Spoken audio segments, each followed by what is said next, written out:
আসসালামু আলাইকুম। আজকে শুরু করতেছি তোমাদের পদার্থবিজ্ঞানের ষষ্ঠ অধ্যায় বস্তুর উপর তাপের প্রভাব। প্রচুর সুন্দর একটা চ্যাপ্টার। এই চ্যাপ্টারটা আমি যখন ক্লাস 9-10-এ পড়তাম খুব ভালো লাগতো। এখন আমি আমার স্টুডেন্টদেরকে পড়ায় খুব মজা পাই। ঠিক আছে, এই চ্যাপ্টারটার বেসিক ক্লিয়ার থাকা খুব ইম্পর্টেন্ট। তুমি যখন ক্লাস 11-12-এ পড়বা, তোমার ফিজিক্স সেকেন্ড পেপারে ফার্স্ট চ্যাপ্টার হবে তাপগতিবিদ্যা।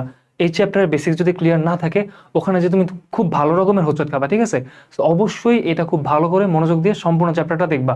সো চলো আমি শুরু করি। দেখো, প্রথমে যেটা রাখছি আমি স্লাইডে, তাপ ও তাপমাত্রা। দেখো, তাপ কি? এক কথায় তাপ হচ্ছে শক্তি। ঠিক আছে, তাপ হচ্ছে শক্তি। তাহলে তাপমাত্রা কি? তাপমাত্রা হচ্ছে উষ্ণতার পরিমাপ। বুঝতে পারছো? ধরো একটা জিনিস কম ঠান্ডা, একটা জিনিস বেশি ঠান্ডা। তো এই যে কোনটা বেশি গরম কোনটা কম গরম, এটা আমরা একটা এককের মাধ্যমে প্রকাশ করব। ঠিক আছে, ডিগ্রি সেলসিয়াস বা কেলভিন বা ডিগ্রি ফারেনহাইট। তো এই যে উষ্ণতার যে পরিমাণটা বা পরিমাপটা, এটাকে আমরা বলবো তাপমাত্রা। আর তাপ কি? শক্তি। দাঁড়াও, সমস্যা নাই, বুঝতেছো না এখনো? একটু পরে দেখবা যে ক্লিয়ার হয়ে গেছে। ঠিক আছে, তাপমাত্রা কি? উষ্ণতার পরিমাপ। উষ্ণতার পরিমাপ, উষ্ণতা লিখলাম। ঠিক আছে, উষ্ণতার পরিমাপ। পরিমাপ। আচ্ছা, তো দেখো, তোমরা ক্লাস 8-এ যখন ছিল তখনই মোটামুটি এই তাপ আর তাপমাত্রা দুটো জিনিস পড়ছো। কিন্তু মানে একটু ভিজুয়ালাইজ করতে পারো না যে আসলে তাপ আর তাপমাত্রার মধ্যে পার্থক্যটা কোথায়, কেন আমরা একটাকে তাপ বলতেছি, কেন একটাকে আমরা তাপমাত্রা বলতেছি। তো দেখো, ধরো আমার কাছে একটা বক্স আছে। ঠিক আছে, বক্স না, আজকে আমরা পানি টানি দিয়ে এক্সাম্পল দেখবো। ঠিক আছে, ধরো এটা একটা বিকার, এটার মধ্যে পানি আছে। ঠিক আছে, আচ্ছা, এইখানে ধরো ছোট একটা গ্লাস আছে, এটার মধ্যে পানি আছে। ঠিক আছে, তো ধরলাম এই গ্লাসটার পানি হচ্ছে তোমার 200 মিলিলিটার, আর বিকারটার পানি হচ্ছে 5 কেজি। ঠিক আছে, আচ্ছা বলো, কোনটার তাপ বেশি বা কোনটা বেশি তাপ ধারণ করছে, আর কোনটা হচ্ছে তাপমাত্রা বেশি? তোমরা কি বলতে পারবা? দেখো, ধরো আমি ফর এক্সাম্পল এটা বলে দিলাম 40 ডিগ্রি সেলসিয়াস, এটার তাপমাত্রা কত? 40 ডিগ্রি সেলসিয়াস। এটা ধরলাম 80 ডিগ্রি সেলসিয়াস। এখন বলো, তোমাদেরকে আরেকটু স্পেসিফিক ভাবে বলে দিলাম যে দুইটার মধ্যে তাপমাত্রা এটার বেশি। দেখে বোঝা যাইতেছে 80 ডিগ্রি সেলসিয়াস, এটা 40 ডিগ্রি সেলসিয়াস। তাপ কোনটা বেশি, তাপ শক্তি কোনটা বেশি? তোমরা অনেকে হয়তো বা বলে দিবা যে এটা তাপমাত্রা বেশি মানে এটা তাপ বেশি না, এটা তাপমাত্রা বেশি বাট তাপ এটার বেশি। কেন? একটু চিন্তা করো। এখন তুমি দেখো, এটা 80 ডিগ্রি সেলসিয়াস, এটা 40 ডিগ্রি সেলসিয়াস। তুমি ধরলে বা টাচ করলে কোনটাকে বেশি গরম লাগবে? এটাকে বেশি গরম লাগবে না? তো আমি কি বলছি, তাপমাত্রা হচ্ছে উষ্ণতার পরিমাপ। তো উষ্ণ বেশি কোনটা, গরম কোনটা বেশি? এইটা। তার মানে এইটার তাপমাত্রা বেশি। ঠিক আছে, এটার মধ্যে উষ্ণতার পরিমাপটা বেশি। আর তাপ বেশি কোনটা? এখন আসো দেখো, তাপ কি ছিল? শক্তির পরিমাপ। দেখো, এইটার মধ্যে তোমার 5 কেজি পানির মধ্যে 40 ডিগ্রি সেলসিয়াস আছে আর কি। ঠিক আছে, তাপমাত্রা। আর 200 মিলিলিটার মধ্যে 80 ডিগ্রি আছে।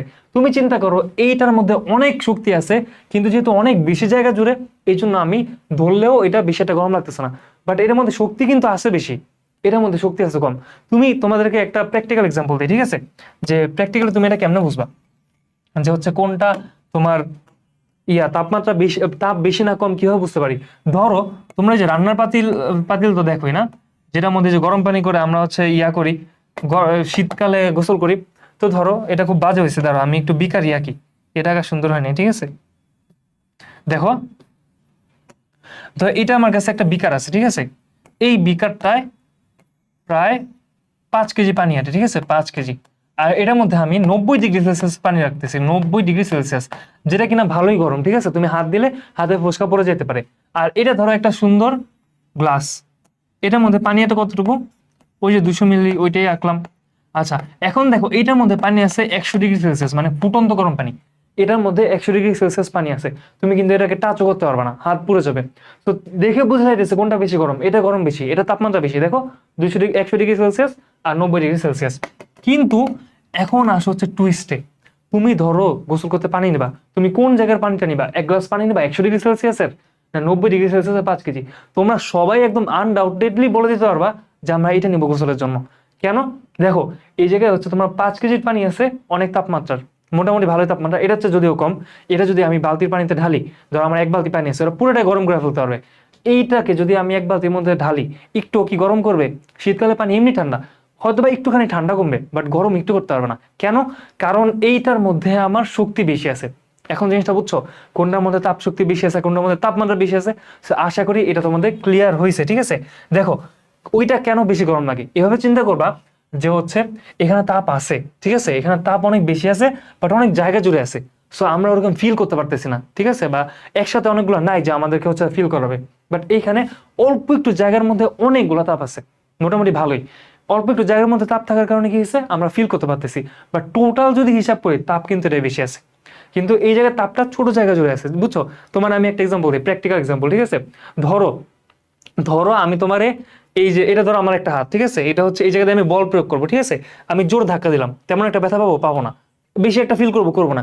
কিন্তু আমি যদি চিকন একটা সুই দিয়ে এখানে আমি ওই একই একই ফোর্সে বা একই বল প্রয়োগ করি, কি হবে, আমার এখানে একদম ইয়ে হয়ে যাবে না, অবস্থা খারাপ হয়ে যাবে না, রক্ত রক্ত বেড়ে যাবে না? কেন? কারণ দেখো আমি যে বল প্রয়োগ করছি অনেক জায়গা জুড়ে করছি, ঠিক আছে, এই জন্য ওরকম একটা ফিলিংস হয়নি। বাট আমি যখন মানে হাত বাদে সুই দিয়ে যখন আমি এই বলটা প্রয়োগ করব, চিকন জিনিস অল্প একটু জায়গার মধ্যে এটা প্রয়োগ করবে, একদম ছিদ্র হয়ে ঢুকে যাবে। বুঝতে পারছো জিনিসটা? তার মানে এইটার মেইন পার্থক্য হচ্ছে এটা অল্প একটু মেইন পার্থক্য হচ্ছে এটা হচ্ছে অনেক জায়গা জুড়ে কন্টেন্ট করতেছে, ঠিক আছে, এটা অল্প একটু জায়গার মধ্যে জড়সড় হয়ে আছে।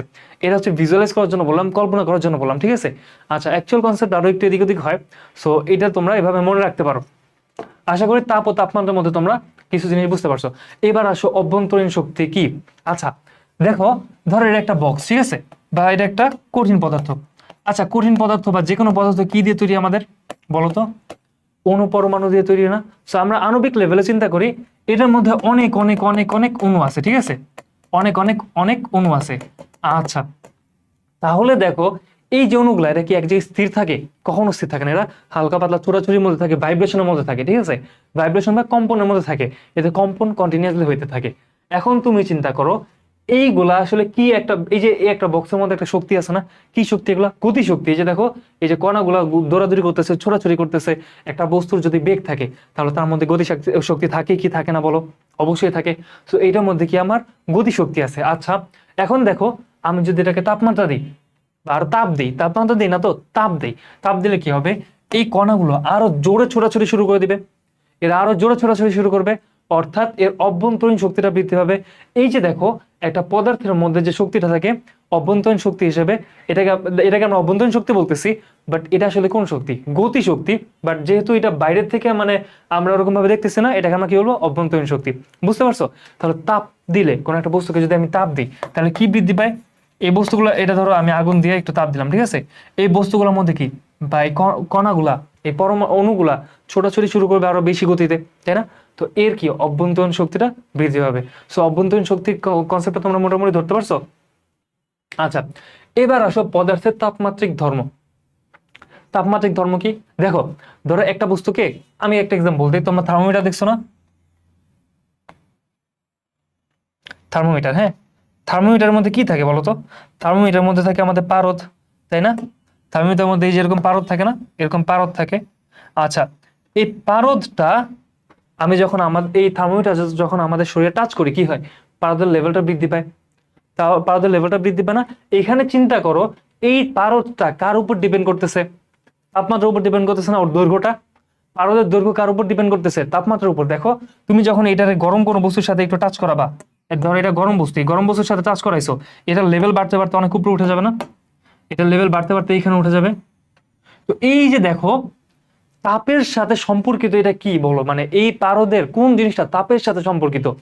পারদের দৈর্ঘ্যটা তাপের সাথে সম্পর্কিত না? তার মানে এই যে পারদের ক্ষেত্রে দৈর্ঘ্যটা হচ্ছে ওর তাপমাত্রিক ধর্ম। বুঝছো? মানে এই পারদের কোন ধর্মটা তাপমাত্রার সাথে রিলেটেড। দেখো এই যে এখানে বলা আছে তাপমাত্রিক ধর্ম, মানে কোন ধর্মটা, এইখানে কোন ধর্মটা তাপমাত্রার সাথে রিলেটেড। বুঝতে পারছো? তো দেখো এই যে থার্মোমিটারটা, এখানে যে পারদটা, এটা কার উপর ডিপেন্ড করতেছে? তাপমাত্রার উপর, ঠিক আছে। পারদটা বলতে পারদের দৈর্ঘ্যটা, তার মানে এখানে পারদের দৈর্ঘ্য কি আমাদের তাপমাত্রিক ধর্ম। বুঝতে পারছো? আবার দেখো তোমার এক ধরনের থার্মোমিটার আছে, রোদ থার্মোমিটার বলে, ঠিক আছে, রোদ থার্মোমিটার। এইখানে কি হয় তোমরা জানো কি না? তোমরা ফিজিক্সের ওই যখন আমি 11 নম্বর অধ্যায় পড়াবো তখন পড়াবো, তাপমাত্রা বৃদ্ধি পেলে রোদ বৃদ্ধি পায়। বুঝতে পারছো? নর্মালি পরিবাহীর তাপমাত্রা বৃদ্ধি পেলে রোদ বৃদ্ধি পায়। রোদ কি, তারপর হচ্ছে তোমার এখানে পরিবাহী থাকে, জিনিস সবই পড়াবো, ঠিক আছে। সো দেখো ওই বস্তুটা বা একটা রোদকেও আমি থার্মোমিটার হিসেবে ব্যবহার করতে পারি, রোদ থার্মোমিটার, ঠিক আছে। এই ক্ষেত্রে কি দেখো, একটা ওই রোদটার ক্ষেত্রে কি হইতেছে, তোমার তাপমাত্রা বৃদ্ধি পেলে কি বৃদ্ধি পাইতেছে? রোদ বৃদ্ধি পাইতেছে, তাই না? তো একটা থার্মোমিটার এমন আছে আমার যেটা কিনা তাপমাত্রা বৃদ্ধি পেলে ওইটার মধ্যেকার রোদটা বৃদ্ধি পায়, ঠিক আছে। রোদ বৃদ্ধি পায়, তাপমাত্রা বৃদ্ধি পেলে। তাহলে বলো তো এখানে তাপমাত্রিক ধর্ম কোনটা? তাপমাত্রিক ধর্ম হচ্ছে রোদ, আর বস্তুটা হচ্ছে তাপমাত্রিক বস্তু। বুঝতে পারছো তোমরা? আচ্ছা, এমনও হইতে পারে না যে ধরো কিছু একটা রাখছো যেটা এখানে তাপ দিলে ভলিউম বা হচ্ছে তোমার আয়তন বৃদ্ধি পায়, অনেক কিছু আছে না যে তাপ দিলে আয়তন বৃদ্ধি পায়, সেই ক্ষেত্রে তোমার তাপমাত্রিক ধর্ম কি হবে? আয়তন। বুঝতে পারছো? অর্থাৎ দেখো এখানে আমি যেটা বলতে চাইতেছি, এই ধর্ম, তাপমাত্রিক ধর্ম বলতে কি বোঝায়? কোন ধর্মটা আমার তাপমাত্রার উপর নির্ভরশীল। তো আশা করি এই জিনিসটা বুঝছো। এটা কিন্তু এমসিকিউর জন্য ভালো একটা টপিক, ঠিক আছে? ভালো ভালো এমসিকিউ এখান থেকে আসা সম্ভব। আচ্ছা, এইবার আসো থার্মোমিটার আর বিভিন্ন স্কেলের তাপমাত্রা। তো থার্মোমিটার যদি তুমি বুঝো, বিভিন্ন স্কেলের তাপমাত্রা এমনি বুঝবা। থার্মোমিটার কিভাবে কাজ করে দেখো, আমি চিন্তা করলাম যে আমি একটা থার্মোমিটার তৈরি করবো, ঠিক আছে? ধরো এটা একটা আমার থার্মোমিটার, ধরো সুন্দর করে আঁকি, পচা করে নায়িকা। দেখো ধরলাম এটা হচ্ছে আমি একটা কি বানাবো? থার্মোমিটার বানাবো। দেখো থার্মোমিটার তোমরা দেখে ভাবতে পারো যে কি কঠিন, এটা তো আমাদের পক্ষে বানানো সম্ভব না, বাট মজার ব্যাপার হচ্ছে তোমরা নিজেরাও চাইলে থার্মোমিটার বানিয়ে ফেলতে পারো। থার্মোমিটার কার্য পদ্ধতি এত সহজ, ঠিক আছে? ধরো এটা একটা থার্মোমিটার, এটা থার্মোমিটার কাইন্ড অফ এরকম থাকে। এই অংশটা কি আমরা মানুষের শরীরের সাথে টাচ করি। আচ্ছা, আর উপর এখানে এটা হচ্ছে একটা টিউব, এখানে হচ্ছে এরকম ভাবে লাগানো থাকে। ভিতরে কি থাকে? আমাদের পারদ থাকে। তাহলে দেখো আমরা এই তাপমাত্রিক যে ধর্ম, এটার উপর নির্ভর করে আমরা এই থার্মোমিটার তৈরি করি। ধরো এটা হচ্ছে পারদ, আমি আমি হচ্ছে এখন ধরো সেলসিয়াস স্কেলটা পৃথিবীতে নাই, তৈরি করব, ঠিক আছে? কিভাবে তৈরি করব? আমরা জানি, এটুকু তো জানি যে হচ্ছে, বা ধরে নিব যে হচ্ছে বরফের তাপমাত্রা 0 ডিগ্রি সেলসিয়াস। কি ধরে নিব?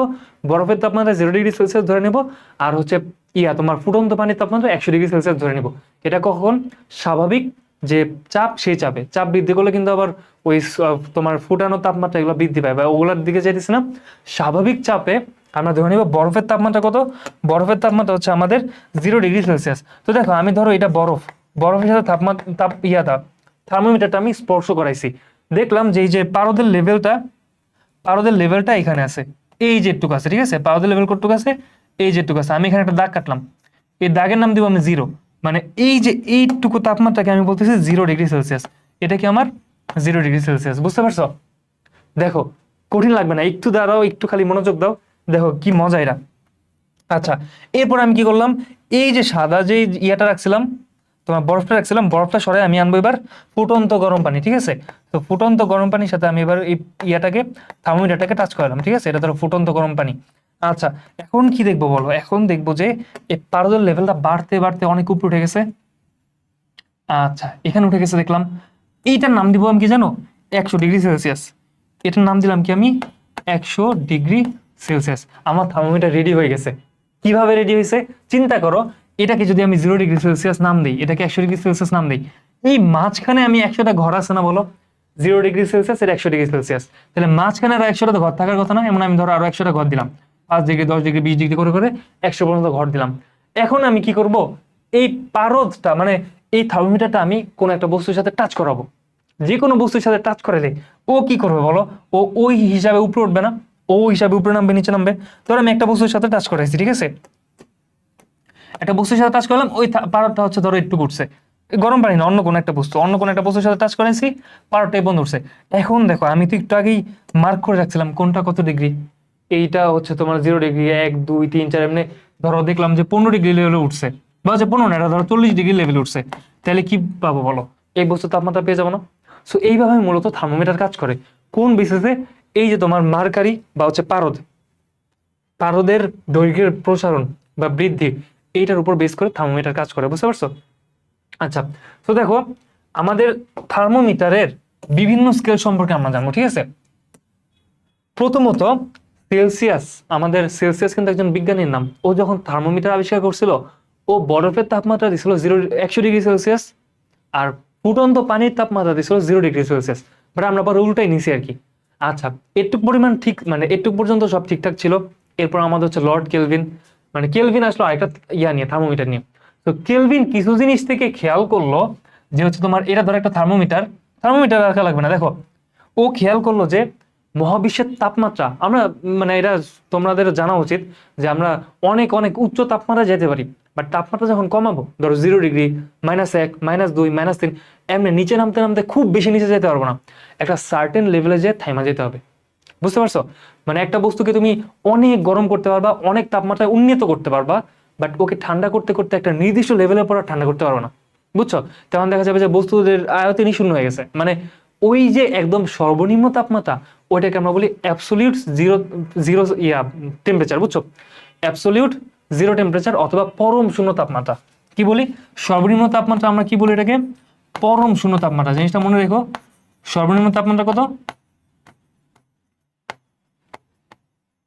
এটাকে আমরা বলতেছি পরম শূন্য তাপমাত্রা।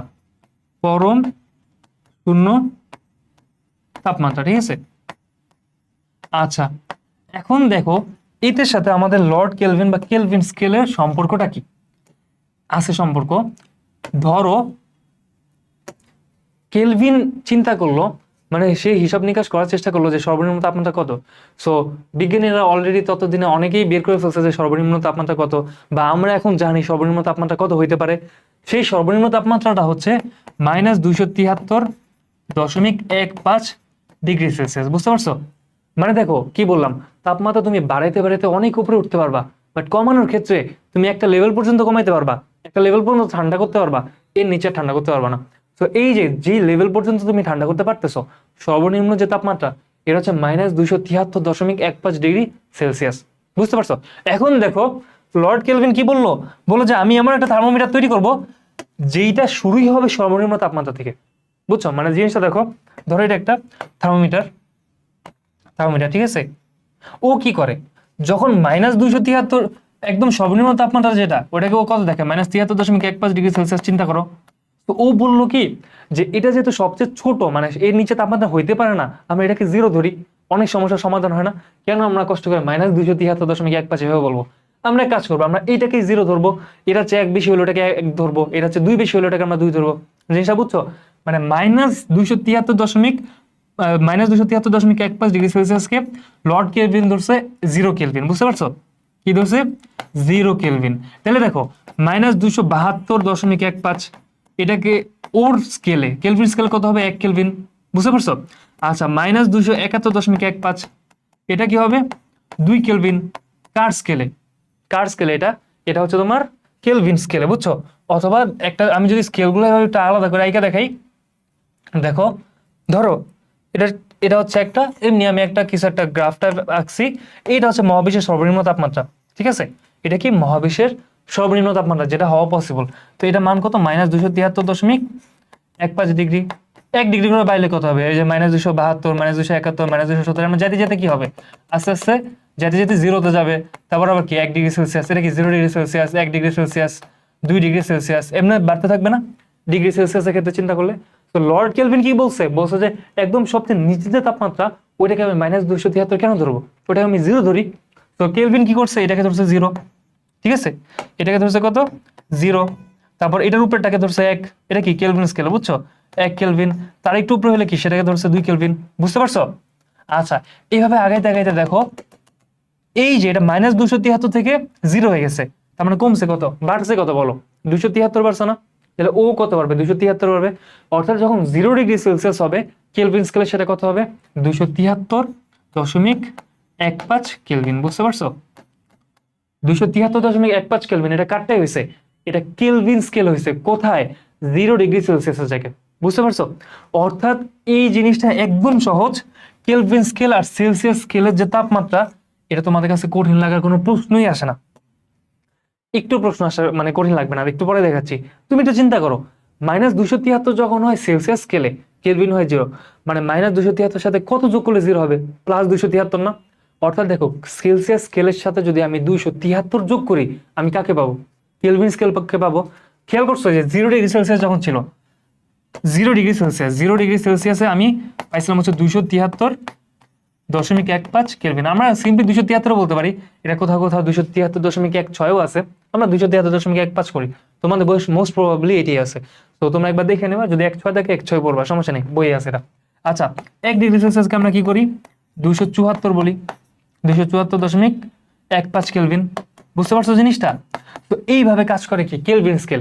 কেলভিন স্কেল আর সেলসিয়াস স্কেলের এক ঘরের ব্যবধান সেম না, বলো তো? আচ্ছা দেখো তো, কেলভিন স্কেলে যখন এক ঘর বাড়ে, সেলসিয়াস স্কেলে কত ঘর বাড়ে? এক ঘরই বাড়ে। বুঝছো? কেলভিন স্কেলে যত ঘর বাড়তেছে সেলসিয়াস স্কেলে তত ঘরই বাড়তেছে। মানে জিনিসটা চিন্তা করো, আমরা এটা বলতে পারি যেহেতু ওর এক ঘর মানে সেলসিয়াস স্কেলের এক ঘর আর কেলভিন স্কেলের এক ঘর সমান। কেমনে এই জিনিসটাকে আমি আঁকছিলাম না, এই যে -273 ছিল, ঠিক আছে, 0.15, এখানে কি ছিল -272.15, ঠিক আছে। আচ্ছা এটা ছিল কি 0 কেলভিন আর এটা ছিল 1 কেলভিন, এরকম ভাবে বাড়তেছিল না? দেখো ওর যখন এক ঘর বাড়ছে ওরও এক ঘরই বাড়ছে। বুঝছো? অর্থাৎ ওর যদি 10 ঘর বাড়ে ওরও 10 ঘর বাড়বে। কেলভিন স্কেলের তাপমাত্রার পরিবর্তন আর সেলসিয়াস স্কেলের তাপমাত্রার পরিবর্তন সমান। কি মনে রাখবা? কেলভিন স্কেলের তাপমাত্রার পরিবর্তন আর সেলসিয়াস স্কেলের তাপমাত্রার পরিবর্তন হবে আমাদের সমান। বুঝতে পারছো? আচ্ছা এটা সবসময় মনে রাখবা। এরপর আসে হচ্ছে আরেকটা স্কেলের সাথে আমরা পরিচিত, সেটা হচ্ছে ফারেনহাইট স্কেল। এই যে বলি না ওর জ্বর হচ্ছে 100, ওর 100 জ্বর আসছে, 100 ডিগ্রি ফারেনহাইট জ্বর আসছে। বুঝছো? বলেন 101 ডিগ্রিতে জ্বর আসছে। তো এই যে স্কেলটা আমরা জ্বর মাপতেছি, যেটা থার্মোমিটার আমরা যেটা বাজার থেকে কিনি জ্বর মাপার জন্য, ওইটা কোন স্কেল শো করে? ফারেনহাইট স্কেল শো করে। ওটা কোন স্কেল শো করে? ফারেনহাইট স্কেল, ঠিক আছে। সো ফারেনহাইট স্কেলটা একটু আলাদা। ওইখানে কি করা হয় জানো? ওইখানে তোমার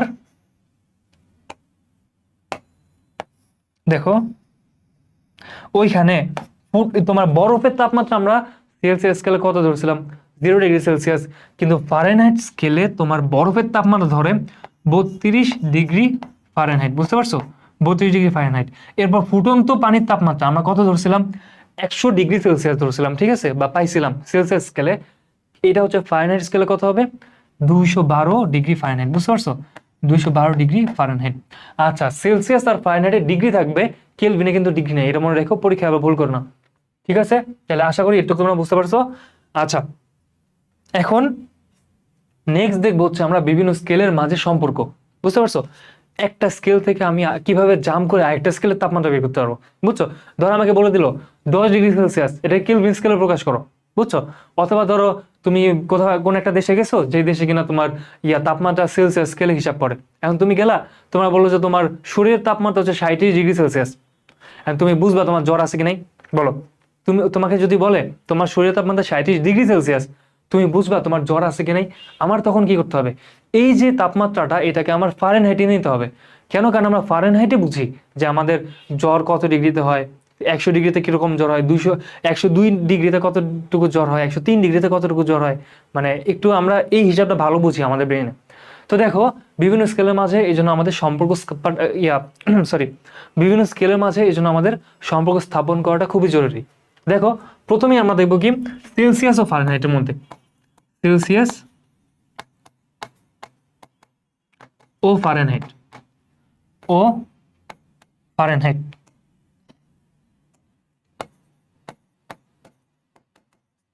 ফারেনহাইট।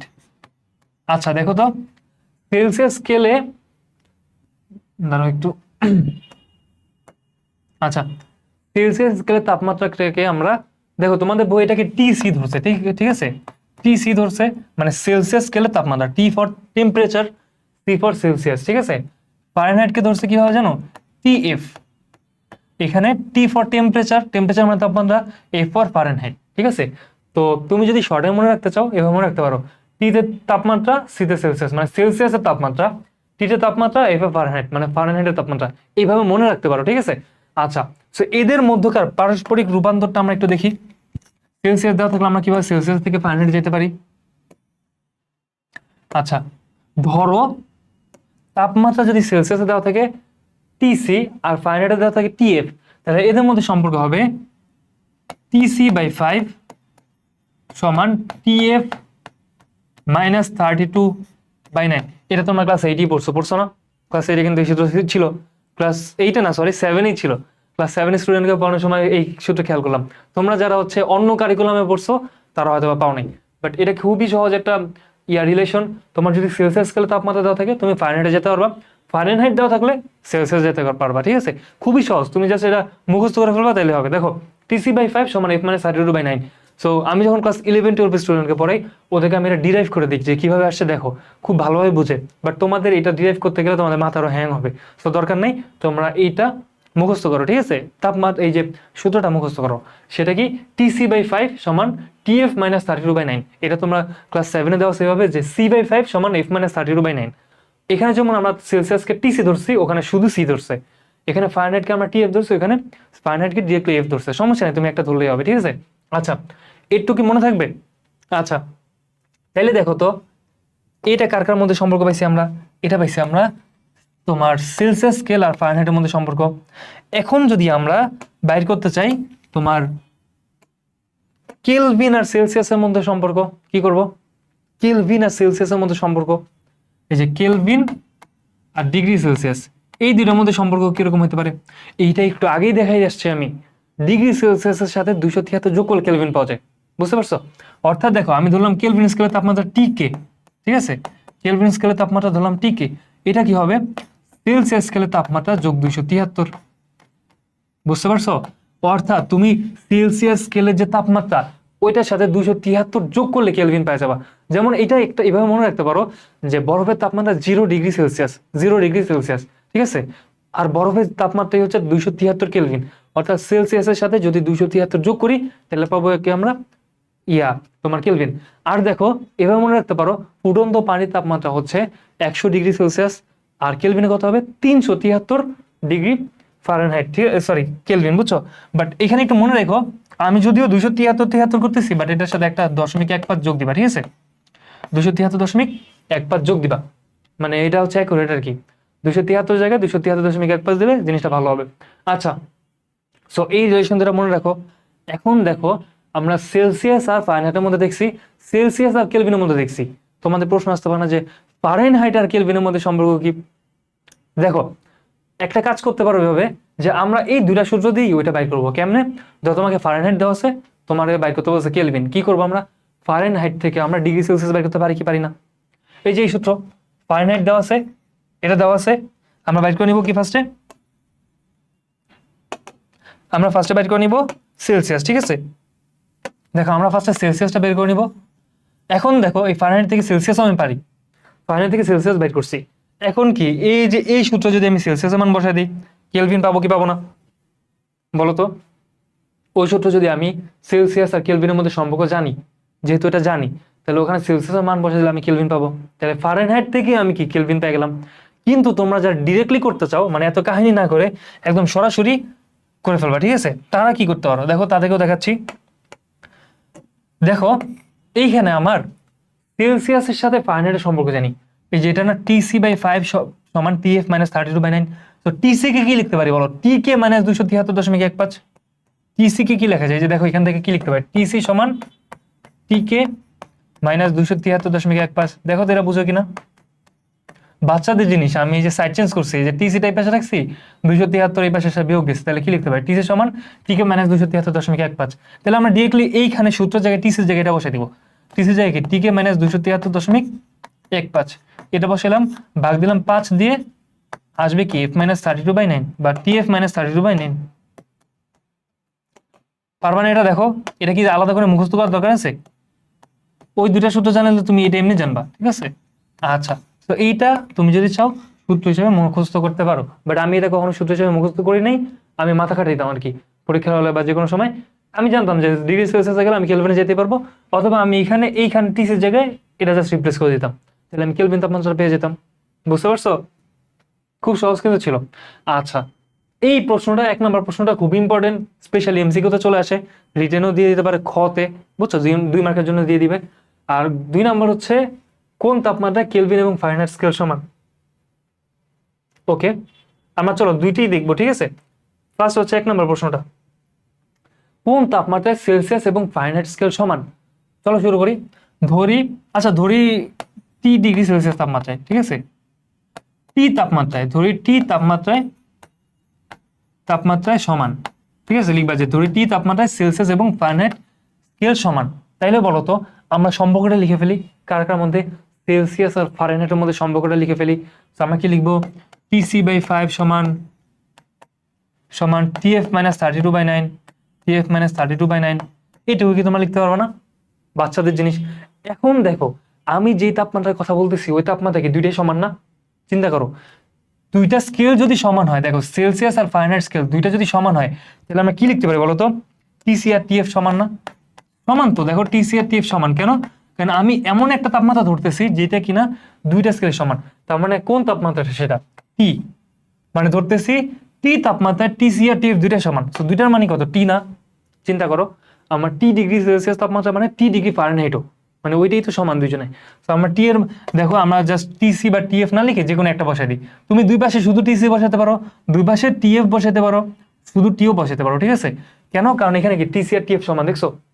তো আমরা টি বসাই দিই দুই পাশেই, টি/5 সমান T-32/9, ঠিক আছে? এখন বলো এই কোশ্চেন সলভ করতে পারবে না তোমরা? ক্রস গুণ করো, 9T সমান 5T মাইনাস 5 ইন্টু 32, 5 ইন্টু 32 কত হয়? 160, তাই না? তাহলে দেখো এই পাশ থেকে বিয়োগ করে দিলে 40, 90 থেকে 5T বিয়োগ করলে 40, 40 সমান 40 সমান মাইনাস 160, ঠিক আছে? টি এর মান আসবে কত? -40। যোগ বিয়োগ গুণ ভাগ এটা তোমাদের উপর ছেড়ে দিলাম, তোমরা দেখবা আর কি, ঠিক আছে? এমনি পারবা। তাইলে দেখো -40°C হইলে সেটা -40°F হবে, বুঝতে পারছো? মানে দেখো এটা ধরলাম সেলসিয়াস স্কেল, এটা ধরলাম ফারেনহাইট স্কেল, ঠিক আছে? সেলসিয়াস স্কেলে যখন -40°C হবে, ফারেনহাইটে কত হবে? -40°F, একই হবে, ঠিক আছে? বুঝতে পারছো জিনিসটা? কেন এক হবে এটা বুঝছো? আচ্ছা, আর কিভাবে বের করলাম এটা বুঝছো? তো আশা করি এটা তোমরা বুঝতে পারছো। 2 নম্বর প্রশ্ন, কোন তাপমাত্রায় কেলভিন এবং ফারেনহাইট স্কেল সমান? আচ্ছা, তো আমরা এটা করব, কেলভিন আর ফারেনহাইটের মধ্যে সম্পর্কটা লিখে ফেলবো। দেখো কেলভিন আর ফারেনহাইটের মধ্যে সম্পর্ক কি ছিল? টিকে মাইনাস 273.15 ডিভাইড বাই 5 সমান টিএফ মাইনাস 32/9। দেখো যেহেতু এইটারটা মানে টিকে আর টিএফ সমান, তুমি দুই পাশেই হয়তো বা টিকে রাখো, মানে টিএফ এর জায়গায় টিকে লেখো, অথবা টিকের জায়গায় টিএফ লেখো, মানে দুই পাশে একই চলক নাও, অ্যান্সার বেরো যাবে না? এটা তোমাদেরকে করতে দিলাম, তোমরা এটা করবা, ঠিক আছে? এটা হচ্ছে তোমাদের বাড়ির কাজ, করে ফেলো, করে কমেন্টে জানো অ্যান্সার কত আসছে। তো চলো নেক্সট স্লাইডে যাই আমরা। বলছে সুস্থ দেহের তাপমাত্রা 98.4°F সেলসিয়াসে, সেটা কত? মানে দেখো ওই যে একটাকে বললাম, তুমি অন্য একটা দেশে গেছো, যেই দেশে কিনা তোমার আমাদের তাপমাত্রা সেলসিয়াসে মাপা হইতেছে, ঠিক আছে? এখন তুমি তো বুঝবা না যে তোমার শরীরের তাপমাত্রা কত, জ্বর আছে কি নাই, ঠিক আছে? ধরো তোমার জ্বর লাগতেছে, তুমি শিওর না জ্বর আছে কি নাই। সো তখন আমরা কি করবো? একটা থেকে একটা কনভার্ট করে নিব। দেখো সুস্থ দেহের তাপমাত্রা, এটা মুখস্থ রাখবা কিন্তু, এটা কিন্তু এমসিকিউ তে চলে আসবে, ঠিক আছে? সুস্থ দেহের তাপমাত্রা 98.4°F। আর এই প্রশ্নগুলো কিন্তু তোমার বইয়ে আছে, ঠিক আছে? আচ্ছা দেখো, তো দেখো আমরা কি করব, সিম্পলি সূত্রটা লিখবো, টিএফ মাইনাস 32/9, ওই আগে পরে লিখলে সমস্যা নেই, টিএফ মাইনাস 32/9 সমান TC/5, একই কথা, ঠিক আছে? তো আমার দেওয়া আছে কি সেলসিয়াস দেওয়া আছে, তো সরি ফারেনহাইট দেওয়া আছে, তো আমি এখানে কি 98.4 বসে দিলাম, 98.4 মাইনাস 32 ডিভাইডেড বাই 9, এটা সমান কি TC/5। দেখো এখন বাইর করতে পারবো না টিসির মান? কঠিন কিছু বলো তো, করে ফেলি, ঠিক আছে? দেখি আমিও করি। বোর্ড কি নীল কালারের জন্য দেখতে কষ্ট হচ্ছে? আচ্ছা সমস্যা আমি চেঞ্জ করে দিচ্ছি। দেখো এটা একটু কষ্ট করে দেখো, 98.4 মাইনাস 32 ডিভাইড বাই 9, আচ্ছা ইন্টু 5, এটা আসলে 36.889, কত? 36.889°C। এটা কার মান? এটা হচ্ছে টিসির মান। পারবা না এটা? খুব সহজ কিন্তু। আচ্ছা এবার লাস্ট কোশ্চেন, কোন তাপমাত্রায় সেলসিয়াস আর কেলভিন সমান? আচ্ছা এটা কখনো সম্ভব হওয়া? তুমি চিন্তা করো, সেলসিয়াস এক বাড়লে কেলভিনও একবারে, সেলসিয়াস একটু বাড়তেছে কেলভিনও তো একটুকুই বাড়তেছে, তাই না? তো সেলসিয়াসের থেকে কেলভিন সবসময় 273 বেশি থাকবে। তার মানে কি এটা কখনো সম্ভব হবে? কোন তাপমাত্রায় সেলসিয়াস এবং কেলভিন স্কেল সমান? এটা কি হবে? কখনো নয়, কখনো সম্ভব না, ঠিক আছে? কখনো সম্ভব না। আচ্ছা আমি একটু পেনটা চেঞ্জ করে আনি, এই পেনের হ্যান্ডরাইটিংটা খুব খারাপ হইতেছে বুঝছো, কারণ এটা হচ্ছে আমার হাত থেকে ফসকে যায়, আচ্ছা পিছলে যায় আর কি। দেখো এইবার আসো নেক্সট স্লাইড, পদার্থের তাপীয় প্রসারণ, ঠিক আছে? তার আগে একটা জিনিস আমি হচ্ছে একটু আলোচনা করে নিই, যেটা আসলে একটু সামনে আমার আলোচনা করা দরকার ছিল, বাট আমি করি নাই, দাঁড়াও এইখানে করি, ঠিক আছে? আচ্ছা এই স্লাইডে করলাম, বাট টপিকটা আসলে অন্য কিছুর। একটু মনে রাখবা যে হচ্ছে তাপমাত্রা বা তাপের একক আমরা কি পড়ি? জুল। তাপ কি এক ধরনের শক্তি, তাপের একক কি? জুল, এটা জানো তো তোমরা, তাই না? তাপের একক জুল, তাপের একক জুল, এটাকে আমরা জে দিয়ে প্রকাশ করি। আচ্ছা, তাপের আরো একটা একক আছে, সেটা হচ্ছে ক্যালোরি। নাম শুনছো না? এত ক্যালোরি খাবার খাইছি, এত ক্যালোরি বার্ন হয়েছে। তো আরেকটা একক কি? ক্যালোরি। ঠিক আছে, ক্যালোরি কি একটা একক, ক্যালোরি। ক্যালোরি এটাও কি একটা একক, এটাকে আমরা সিএএল ক্যাল দিয়ে প্রকাশ করি। ঠিক আছে, সিএএল। আচ্ছা, এখন ক্যালোরি আর জুলের মধ্যে সম্পর্ক জানো? ক্যালোরি আর জুলের মধ্যে সম্পর্ক কি বলো? একদম মুখস্থ করে রাখবে এটা টান টান, যে এক ক্যালোরি এটা সমান হবে কি জানো? 4.2 জুল। 4.2 জুল, মনে থাকবে এটা? এই সম্পর্কটা মনে রাখো, এটা দেখবা 2 মার্কও দিতে পারে, এমসিকিউ দিতে পারে। ঠিক আছে, প্রশ্ন করলো যে 15 ক্যালোরি সমান কত? 15 ক্যালোরি সমান কত জুল? ঠিক আছে, বের করতে পারবো না? 15 ইন্টু 4.2 কত আসে? 63 আসে মনে হয়। ঠিক আছে, বের করে ফেলতে পারবো না এত জুল। বুঝতে পারছো? মানে ক্যালোরির মান যদি দেওয়া থাকে, তোমাকে যদি জুলে বের করতে বলে, কি করবা? সিম্পলি 4.2 গুণ দিয়ে দিবা। ক্যালোরির যে মান দেওয়া থাকবে ওটার সাথে 4.2 গুণ দিয়ে দিবা। ঠিক আছে, আচ্ছা এবার ধরো তোমাকে বলছে হচ্ছে ইয়া দিয়ে দিছে, জুল দিয়ে দিছে। ঠিক আছে, জুল দিয়ে দিছে, বলছে ক্যালোরিতে প্রকাশ করো। তো বললো যে 10 জুল। 10 জুলে কত ক্যালোরি? কত ক্যালোরি? ঠিক আছে, কত ক্যালোরি কেন বের করবা? আমরা জানি কি 4.2 জুল কত ক্যালোরি হয়? 1 ক্যালোরি, তাই না? আচ্ছা, তাহলে 1 জুলে কত হবে? 1/4.2 ক্যালোরি। বুঝতে পারছো? মানে এভাবে মনে রাখতে পারো যে তোমার ক্যালোরি হচ্ছে ভালোই বড় একটা একক। তো যদি তোমাকে জুল থেকে ক্যালোরিতে যেতে বলে, তোমার 4.2 দিয়ে ভাগ দিতে হবে। ক্যালোরি থেকে জুলে যেতে হলে 4.2 দিয়ে গুণ দিতে হবে। বুঝতে পারছো? আচ্ছা, এটা একটু মনে রেখো। এখন আসো, প্রশ্ন হতে পারে ক্যালোরি কি? দেখো, এটা মনে রাখবা, এক এক গ্রাম পানির তাপমাত্রা কতটুকু? 1 গ্রাম পানির তাপমাত্রা 1 ডিগ্রি সেলসিয়াস বাড়ানোর জন্য যতটুকু কাজ করা লাগে। মানে ক্যালোরি আমরা অনেক অন্যভাবে হিসাব করি, যে 1 গ্রাম পানির তাপমাত্রা 1 ডিগ্রি সেলসিয়াস বাড়ানোর জন্য যতটুকু তাপের প্রয়োজন, তো সেটাকে হচ্ছে আমরা 1 ক্যালোরি বলি। সো হিসাব করলে দেখা যায় ওইটা হচ্ছে 4.2 জুল হয়। তার মানে 1 ক্যালোরি কি? 4.2 জুল। বুঝছো জিনিসটা? 1 গ্রাম পানির তাপমাত্রা 1 ডিগ্রি সেলসিয়াস বাড়ানোর জন্য যতটুকু তাপের প্রয়োজন হয়। অর্থাৎ এটাও বলতে পারো যে 1 কেজি পানির তাপমাত্রা 1 ডিগ্রি সেলসিয়াস বাড়ানোর জন্য যতটুকু তাপের পরিমাণ হয়, যতটুকু তাপের প্রয়োজন হয়, ওইটা কি? 1 কিলো ক্যালোরি। বুঝতে পারছো? 1 কেজির জন্য কি হবে? 1 কিলো ক্যালোরি। দেখো, আমি জানি কি 1 কিলো ক্যালোরি কি? 1 কিলো ক্যালোরি মানে কি? 1000 ক্যালোরি না? 1000 ক্যালোরি, 1000 ক্যালোরি। এখন চিন্তা করো, ধরো এক এক ক্যালোরি দিয়ে কি করতে পারো?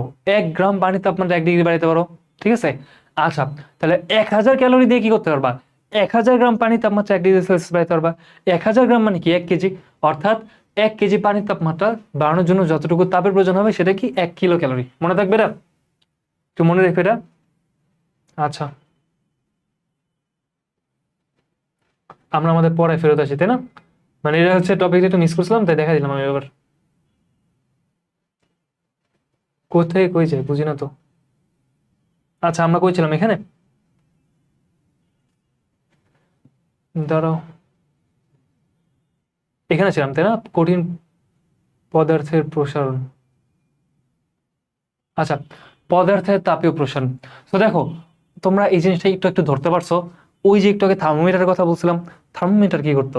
তুমি যদি কোনো গরম বস্তুর সাথে ওকে টাচ করতা, ও বেড়ে যেত, তাই না? থার্মোমিটারের দৈর্ঘ্যটা বৃদ্ধি পেত। ঠিক আছে, বা আয়তনটা বলো। আর থার্মোমিটারে কি করতো? তোমার পারদের যে আয়তন সেটা বৃদ্ধি পেত। ঠিক আছে, পারদের আয়তন বৃদ্ধি পেত। ওটা কিন্তু দৈর্ঘ্য বৃদ্ধি হবে না। আমি দৈর্ঘ্য হিসাব করছি আর কি 2D চিন্তা করে, আসলে ওটা কি আয়তন বাড়ে। থার্মোমিটার দৈর্ঘ্য আছে, ও তো একটা তরল পদার্থ। থার্মোমিটার যে পারদ, ও তরল পদার্থ, ওটা হচ্ছে আয়তন বৃদ্ধি পায়। ঠিক আছে, আচ্ছা যাই হোক। তো যেটা বলতেছিলাম, তোমার যে কোনো একটা বস্তুকে তাপ দিলে কি হবে? কঠিন পদার্থ যদি সেটা হয়, কঠিন পদার্থ, ঠিক আছে, এটা কি করবে? আয়তন বৃদ্ধি পাবে। আয়তন বৃদ্ধি পাওয়া মানে কি? এটা দৈর্ঘ্যটাও কিছুটা বেড়ে যাবে, প্রস্থটাও কিছু বেড়ে যাবে, উচ্চতাও কিছু বেড়ে যাবে। বুঝছো? ধর এটা কি একটা আমাদের কঠিন বস্তু, ঠিক আছে। আচ্ছা, এটাকে যদি তুমি কোনোভাবে তাপ দাও, ঠিক আছে, কি হবে? এটার দৈর্ঘ্য কিছুটা বাড়বে, প্রস্থও কিছুটা বাড়বে, আর হচ্ছে উচ্চতাও কিছু বাড়বে। বুঝছো? সব দিক থেকেই কিছুটা কিছুটা বৃদ্ধি পাবে। ঠিক আছে, এটা কেন হয়? যদি সিম্পলি চিন্তা করি, একটু আগে আমি বলছিলাম আমাদের পদার্থের মধ্যে বা কঠিন পদার্থের মধ্যে কি থাকে? ছোট ছোট অনেকগুলো অণু থাকে। অণুগুলা নিজের জায়গায় কম্পনরত অবস্থায় থাকে বা ভাইব্রেট করতে থাকে। আমি যদি বাইরে থেকে অনেক তাপ দিই, কি হবে? ওই ভাইব্রেশনটা অনেক বাড়বে না? অনেক ছোটাছুটি বেড়ে যাবে। চিন্তা করো, কল্পনা করো, পদার্থের মধ্যে ছোটাছুটি বেড়ে গেছে। এখন দেখো, ছোটাছুটি যখন বেড়ে যায়, তাহলে দুইটা পদার্থ এরা কাছাকাছিও আসতে পারে, দূরেও যেতে পারে, তাই না? ছোটাছুটি করতেছে, একটা ধরো এখানে আছে, একটা এখানে আছে, এরা ছোটাছুটি করতেছে, এরা তো কাছেও চলে আসতে পারে, আবার দূরেও যেতে পারে, তাই না? দুই দিকেই তো হওয়ার কথা। তার মানে তাপ দিলে একটা বস্তু কমারও কথা, বাড়ারও কথা। কিন্তু কেন তাপ দিলে একটা বস্তু বৃদ্ধি পাচ্ছে, কেন কমতেছে না? প্রশ্ন আসার কথা না? দেখো ধরো এটা একটা লাঠি, হ্যাঁ, চিন্তা করে এটা একটা রড বা কিছু একটা, ঠিক আছে, বা লোহার লাঠি কিছু একটা।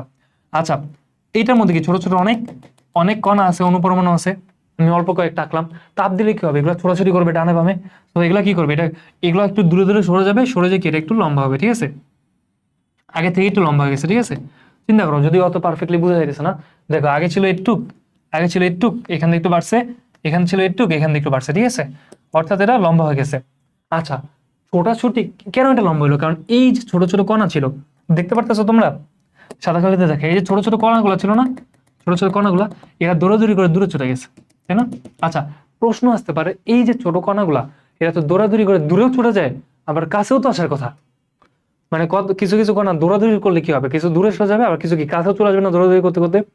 কেন তাহলে আমাদের একটা বস্তুকে তাপ দিলে সেটা শুধু প্রসারণ হইতেছে, সংকোচন হয় না? মনে রাখবা, এটা কাইন্ড অফ একটা স্প্রিং এর মতো চিন্তা করতে পারো, ঠিক আছে। স্প্রিং কি হয় বলো? একটা স্প্রিং কে যদি তুমি টান দাও, ও আবার ফেরত আসে না আগে জায়গায়। একটা স্প্রিং তোর ধরো এখানে আটকেছো, আটকে টান দিয়ে লম্বা করছো, ও টাইন আবার তোমাকে ছোট করে ফেলবে, তাই না? মানে তোমার হাত সহ টানিয়ে নিয়ে আসবে। আচ্ছা, সো এইখানে যেটা হয়, একটা পদার্থ যখন বাড়ে বা বৃদ্ধি পায়, বা একটা লাঠি বা কিছু যখন বাড়ে, তখন কি টানও দেয় ওকে। আবার যখন দেখো একটা স্প্রিংকে যদি তুমি এভাবে সংকুচিত করে ফেলো, স্প্রিংটা কি হয়? তোমাকে ধাক্কা মারে, তাই না? ও আবার কি আগের জায়গায় আগের অবস্থানে ফেরত আসতে চায়।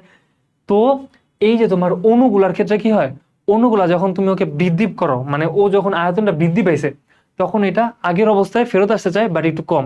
কিন্তু ওকে যদি তুমি চাপ দাও, মানে সংকুচিত করো, ও অনেক জোরে ধাক্কা দিয়ে আগের অবস্থায় চলে আসে, বুঝছো? মানে স্প্রিং কি হয়, ধরো একটা স্প্রিংকে তুমি এক মিটার এমনি টানছো, যতটুকু জোর টান দিবে, আবার 1 মিটার ঠেললেও ওটুকু জোর ধাক্কা দিবে। যাই হোক, তো এটা হয়তো অত ক্লিয়ারলি বুঝো নাই, বাট এটা মনে রেখো যে হচ্ছে, তোমার একটা কঠিন পদার্থকে যদি তাপ দেওয়া হয়, ওর মধ্যকার যে অণুগুলো আছে, ওগুলা কি চায় যে দূরে দূরে চলে যায় কেন? কাছেও তো আসার কথা, কাছেও আসতো, বাট কাছে আসলে ওর মধ্যে ধাক্কাটা বেশি লাগে, বুঝছো? সো কাছে তেমন একটা আসতে পারে না, দূরে যাইতে পারে।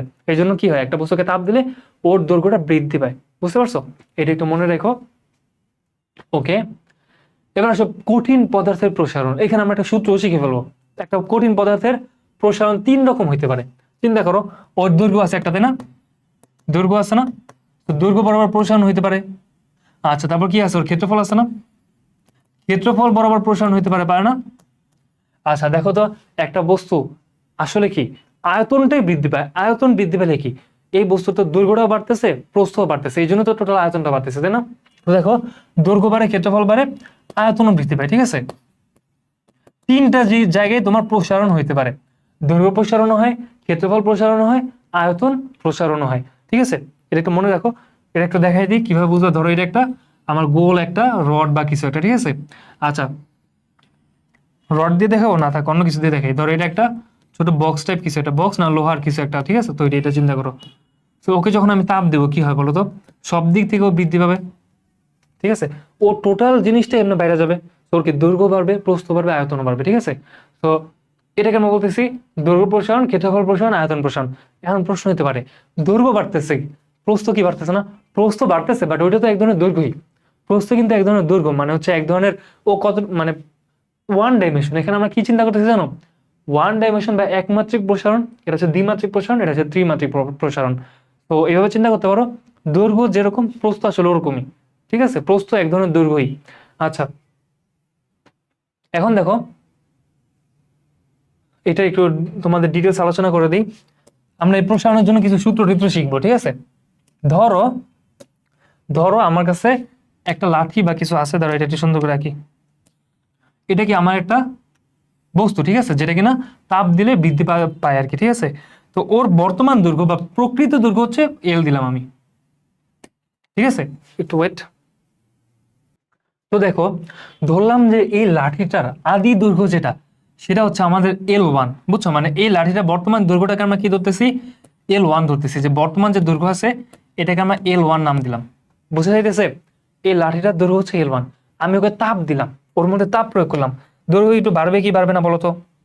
অবশ্যই বাড়বে, তাই না? ধরো দৈর্ঘ্যটা এখান থেকে বেড়ে কিছুটা এই পর্যন্ত চলে আসছে, ওকে, তাহলে দেখো চিন্তা করো, ধরো যে ওর আগের দৈর্ঘ্য ছিল L1 আর দৈর্ঘ্য বাড়ার পর নতুন দৈর্ঘ্য এটা হচ্ছে L2, বুঝছো? নতুন দৈর্ঘ্য যেটা সেটা কি হয়েছে L2। আচ্ছা দেখো এটা হচ্ছে আমার L2। এখন দেখো ওর দৈর্ঘ্য বাড়ছে কতটুকু, চিন্তা করো তো, জিনিসটা দেখতেছো বা ক্লিয়ার লাগতেছে? আচ্ছা এই জায়গায় হয়তো বা সাদা কালার দাগ টাগ দেখে তোমাদের কাছে কনফিউজিং লাগতে পারে, ঠিক আছে, একটু মুছে দিলাম। তো দেখো এইখানে আমার আদি দৈর্ঘ্য, এইটার দৈর্ঘ্য ছিল L1, তাপ দেওয়ার পরে ওর দৈর্ঘ্য বের হয়েছে L2। বলো তো দৈর্ঘ্য বৃদ্ধি পাইছে কতটুকু, বলতে পারবে না? দৈর্ঘ্য বৃদ্ধি কত এখানে বলো, লিখলাম দৈর্ঘ্য বৃদ্ধি সমান L2 মাইনাস L1 না, বলো তো? দৈর্ঘ্য বৃদ্ধি সমান সমান L2 মাইনাস L1, এটা কি তোমরা বুঝতেছো? দৈর্ঘ্য বৃদ্ধি এখানে কত, L2 মাইনাস L1, এটা একদম বাচ্চাদের জিনিস, ঠিক আছে। আচ্ছা এখন দেখো এই যে L2 মাইনাস L1 এই দৈর্ঘ্যটা যে বৃদ্ধি পাইছে, কেন বৃদ্ধি পাইছে? এই যে আমরা তাপ দিছি, তাপের কারণে না? তো দেখো প্রত্যেকটা বস্তুর এই তাপের সাথে মানে ওই বস্তু কতটুকু তাপ দিলে কতটুকু দৈর্ঘ্য বৃদ্ধি পাবে, বুঝছো? এটা একটা সম্পর্ক আছে। আচ্ছা তো দেখো ওই জিনিসটা আমরা একটু শিখবো। ওই একটা জিনিস যদি তুমি বুঝতে পারো এই টপিকের তোমার আর কিছুই বাকি থাকবে না, সব মুছে দিছি না? আচ্ছা দেখো ওই একটা জিনিস যদি তুমি বুঝতে পারো এই টপিকের কিছুই তোমার মনে থাকবে। আহ কি একটা ঝামেলা, দাঁড়াও এই তো। আচ্ছা দেখো যেটা বলতেছিলাম, আমাদের একটা সহগ পড়তে হয় বা গুণাঙ্ক পড়তে হয়, সেটা হচ্ছে দৈর্ঘ্য প্রসারণ সহগ। এটার নাম কি? দৈর্ঘ্য প্রসারণ সহগ। দৈর্ঘ্য প্রসারণ সহগ। এটাকে আমরা কি দিয়ে প্রকাশ করি জানো? এটাকে প্রকাশ করি আমরা আলফা দিয়ে। এই দৈর্ঘ্য প্রসারণ সহগ এই জিনিসটা কি, এটা যদি তুমি বুঝো তাহলে একটা বস্তুর দৈর্ঘ্য যদি দেওয়া থাকে কতটুকু তাপ দিলে ওর দৈর্ঘ্য কতটুকু বাড়বে এটা তুমি একদম ইজিলি বলে দিতে পারো, বুঝছো? দেখো এটা কি লিখলাম, দৈর্ঘ্য প্রসারণ সহগ, এটা কি লিখছে আলফা লিখছি, বুঝে যাইতেছে এটা আলফা, ঠিক আছে? এটা হচ্ছে আলফা, এই যে এমনি লেখা আলফা, ঠিক আছে, আলফা। আচ্ছা দৈর্ঘ্য প্রসারণ সহগ হচ্ছে আমার আলফা। দৈর্ঘ্য প্রসারণ সহগ এটা পরিচয় কি, এটা বলতে কি বোঝায় একদম মুখস্থ করে রাখো, যে হচ্ছে একটা 1 মিটার দৈর্ঘ্যের, 1 মিটার দৈর্ঘ্যের একটা বস্তুকে যদি তুমি 1 ডিগ্রি সেলসিয়াস তাপমাত্রা বাড়াও তাহলে তার দৈর্ঘ্য যতটুকু বাড়বে সেটা হচ্ছে কি আমাদের আলফা। বুঝো নাই? দেখো চিন্তা করো, একটা তোমার কাছে 1 মিটারের স্কেল আছে বা কিছু একটা আছে, এই যে এটা একটা বস্তু আছে যার দৈর্ঘ্য কতটুকু 1 মিটার, এটা দৈর্ঘ্য কতটুকু 1 মিটার, ঠিক আছে? তুমি কি করলো, তাপমাত্রা 1 ডিগ্রি সেলসিয়াস বাড়াইলা, কতটুকু বাড়াইলা 1 ডিগ্রি সেলসিয়াস বাড়াইলা, তাহলে এটার দৈর্ঘ্য কতটুকু বাড়বে, ওই যে আলফা পরিমাণ বাড়বে। বুঝছো জিনিসটা? একটা 1 মিটার বস্তু বা একক দৈর্ঘ্যের বস্তুর মধ্যে যদি তুমি তাপমাত্রা 1 ডিগ্রি সেলসিয়াস বাড়াও, উন্নীত করো, সেই ক্ষেত্রে ওর দৈর্ঘ্য কতটুকু বাড়বে, ওই আলফা পরিমাণ বাড়বে। বুঝতে পারছো? আচ্ছা তাহলে চিন্তা করো এইটা যদি হয় 1 মিটারের জায়গায় অন্য একটা দৈর্ঘ্য হয়, ধরো L1, ধরো L1, ঠিক আছে? ওর দৈর্ঘ্য, এই বস্তুটার দৈর্ঘ্য কি, এই বস্তুটার জন্য আমি চিন্তা করি, এই বস্তুটার তাপমাত্রা বাড়ানোর পরে যেটা হয়েছে, তাই না? তো এটা আমি মুছে দিই, ঠিক আছে, এটা আমি মুছে দিই।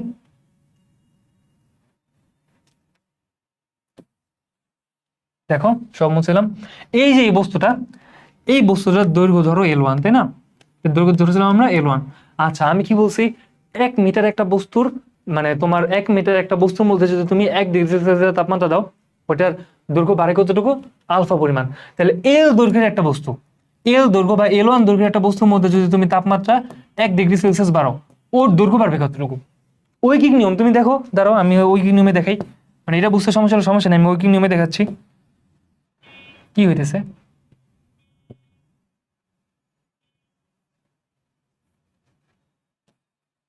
এই তো, আরে হুট করে কি ডিস্টার্ব, দেখো এটা চিন্তা করো, 1 মিটার একটা বস্তুর তাপমাত্রা যদি আমি 1 ডিগ্রি সেলসিয়াস বাড়াই, 1 ডিগ্রি সেলসিয়াস বাড়াইলাম, ওর দৈর্ঘ্য বাড়বে কতটুকু, দৈর্ঘ্য বাড়বে কতটুকু, আলফা পরিমাণ, তাই না? যেটা লিখলাম দৈর্ঘ্য প্রসারণ বা দৈর্ঘ্য বৃদ্ধি, ঠিক আছে?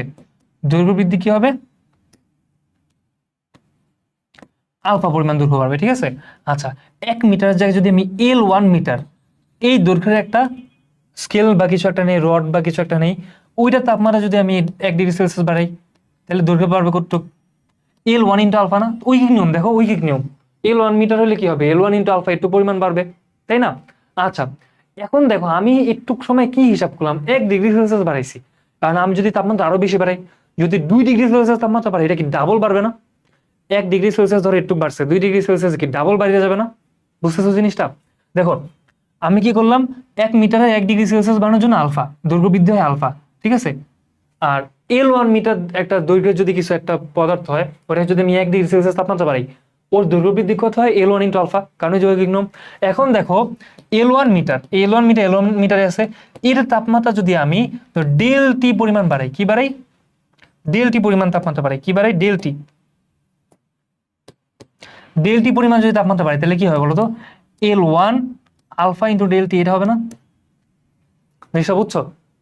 আচ্ছা দাঁড়াও আরো ক্লিয়ারলি পড়াই দিচ্ছি, ঠিক আছে।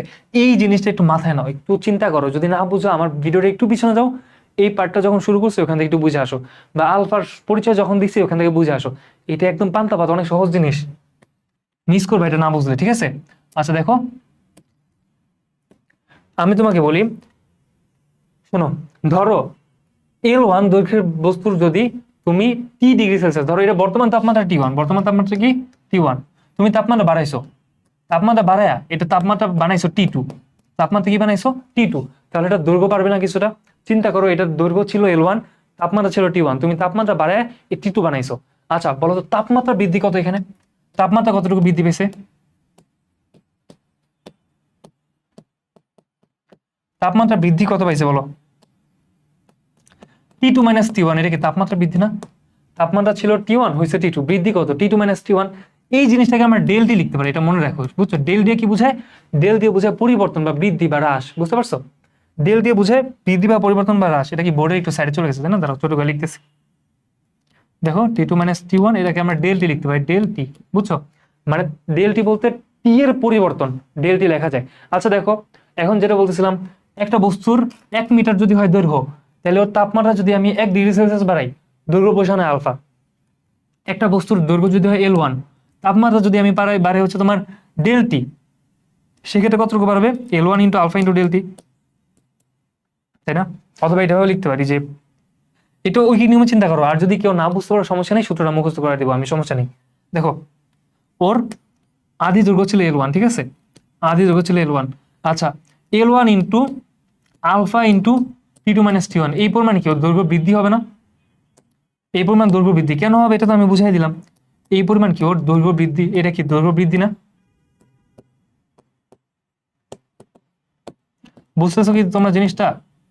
একটা বস্তুর তাপমাত্রা হচ্ছে T1 ছিল T2 পর্যন্ত আমি বাড়াইছি, তার মানে তাপমাত্রা বৃদ্ধি কত? একটু T2 - T1। আচ্ছা এখন দেখো আলফার সাথে যদি আমি আদি দৈর্ঘ্য গুণ করি আর তাপমাত্রার বৃদ্ধি গুণ করি, তাহলে আমি দৈর্ঘ্যর প্রসারণ পাবো, বুঝতে পারছো? আচ্ছা তাহলে আমরা এখান থেকে কি পেলাম? এখান থেকে পেলাম দৈর্ঘ্য বৃদ্ধি হচ্ছে তোমার এটা, এটা হচ্ছে কি দৈর্ঘ্য বৃদ্ধি, এটা মনে রাখো, এটা হচ্ছে দৈর্ঘ্য বৃদ্ধি, ঠিক আছে। আচ্ছা এটা মানে যদি এটুকু না বুঝে সমস্যা নেই, এখন যেটা করো এটা মুখস্থ করো, ঠিক আছে। আচ্ছা দেখো একটা বস্তুর ধরো আমি তাপমাত্রা T2 তে নেওয়ার কারণে দৈর্ঘ্য বৃদ্ধি পায় কত হয়েছে? L2 হয়েছে। ধরো আগে এই যে এটা হয়েছে, ঠিক আছে, আগে ছিল L1 দৈর্ঘ্য, তাপমাত্রা বাড়ানোর কারণে ওর দৈর্ঘ্য হয়েছে কত? এখন L2 দৈর্ঘ্য হয়েছে, এখনো দৈর্ঘ্য হয়েছে L2, ঠিক আছে। আচ্ছা দেখো তো আমরা কি লিখতে পারি যে L2 সমান কি হবে বলো তো? L2 L2 L2 সমান কি হবে? L1 প্লাস প্লাস দৈর্ঘ্য বৃদ্ধি, তাই না? দৈর্ঘ্য বৃদ্ধি, চিন্তা করো আগে ছিল কি? আগে ছিল ওর দৈর্ঘ্য L1, আর বাড়ছে হচ্ছে তোমার ধরো এই যে এটা, এই পরিমাণ বাড়ছে, তাহলে নতুন দৈর্ঘ্য কি হবে বলো? L1 প্লাস ওই যে ওইটা, জিনিসটা ধরতে পারতেছো? তাহলে দেখো L2 সমান আমরা কি লিখতে পারি? L1 plus L1 alpha into T2 - T1, T2 - T1, এটাকে ডেল টিও লেখা যায়, এটা মনে রাখো, ঠিক আছে। T2 - T1 যে কথা, ডেল টি একই কথা, এটা একটু মনে রাখবা তোমরা। T2 - T1 যে কথা, ডেল টি মানে একই কথা, ঠিক আছে। আচ্ছা এটাকে আমরা কিভাবে লিখতে পারি? দেখো L1 দুই পাশে কমন যায় না? কমন যায় কিনা?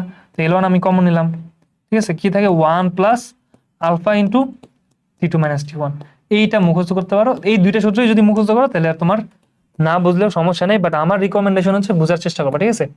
এই যে একটু মুখস্থ করে ফেলবা, ঠিক আছে। আচ্ছা তো L2 সমান, ধরো আমি এটা একটু আরো ছোট করে দিই, এতখানি মুখস্থ না করলে একটুকু মুখস্থ করলে হবে, যে L2 সমান L1 plus L1 alpha into T2 - T1।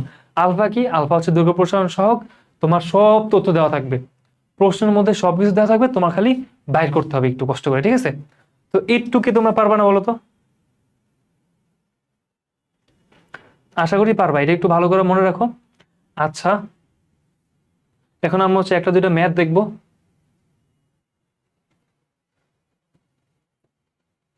But math দেখার আগে আর একটু থিওরি আলোচনা করি। মনে রাখবা, তোমার ধরো প্রশ্নের দৈর্ঘ্য দৈর্ঘ্য সব দিয়ে দিছে, দৈর্ঘ্য প্রসারণ সহগ দিয়ে দিছে। এখন বললো যে ওর আয়তন কতটুকু প্রসারিত হয়েছে, এরকম একটা কঠিন প্রশ্ন হলো। কিরকম দেখো, ধরো তোমার বলে দিচ্ছে যে একটা বস্তুর দৈর্ঘ্য দেওয়া আছে L1, ঠিক আছে, এটা দেওয়া থাকবে ধরো 2 মিটার 3 মিটার কিছুটা দেওয়া থাকবে। তা আমরা ধরে নিচ্ছি কি L1 দৈর্ঘ্য, ঠিক আছে। আচ্ছা, এইটাকে যদি এখন তুমি মানে যদি তোমাকে আলফা দিয়ে দেয়, মানে দৈর্ঘ্য প্রসারণ সহগ দিয়ে দেয়, আর যদি তাপমাত্রা কতটুকু বাড়াইছে ওটা দিয়ে দেয়, তুমি নতুন দৈর্ঘ্য বের করতে পারবে না। কেমনে? এই যে দেখো, L2 এটা হচ্ছে নতুন দৈর্ঘ্য, এটা কি হবে L1 মানে আগের দৈর্ঘ্য প্লাস আগের দৈর্ঘ্য ইন্টু ইন্টু আলফা, আলফা তো দেওয়াই থাকবে, আর তাপমাত্রা কতটুকু বাড়াইছে ওটা লিখলাম ডেলটি, ঠিক আছে। সো এইভাবে কি নতুন দৈর্ঘ্য পাওয়া যাবে না? এই ডেলটি বের করে কেমনে? T2 - T1 দিয়ে, একই কথা। আচ্ছা, এখন আমরা দেখব ক্ষেত্রফল প্রসারণ সহগ, বুঝছো? বা একটা বস্তুর মধ্যে আমি যদি তাপ দিই, ক্ষেত্রফলও বাড়ে না? তো ক্ষেত্রফল ধরো আমরা প্রকাশ করবো কি দিয়ে? এই দিয়ে, ঠিক আছে। ধরো ক্ষেত্রফল কি দিয়ে প্রকাশ করি আমরা? এই দিয়ে, ঠিক আছে। ক্ষেত্রফল প্রকাশ করি এই দিয়ে। ধরো আদি ক্ষেত্রফল, মানে প্রথমে ক্ষেত্রফল ছিল A1। ধরো এই যে একটা বস্তু, এটা একটা বস্তু, এটা বর্তমান ক্ষেত্রফল কি আমার? A1। এটা ক্ষেত্রফল কত? A1, ঠিক আছে। আমি যদি এটাকে তাপ দিই, তাপ দিলে বাইরে কি হবে? ক্ষেত্রফল কিছুটা বৃদ্ধি পাবে। ধরলাম ক্ষেত্রফল বাইরে হয়েছে কি A2, বুঝছো? তো এই যে ক্ষেত্রফল যদি দেওয়া থাকে আর ক্ষেত্রফলের বৃদ্ধি যদি বাইর করতে বলে, তাহলে আমার কি দেওয়া থাকবে? ক্ষেত্রফল প্রসারণ সহগ দেওয়া থাকবে, বুঝছো?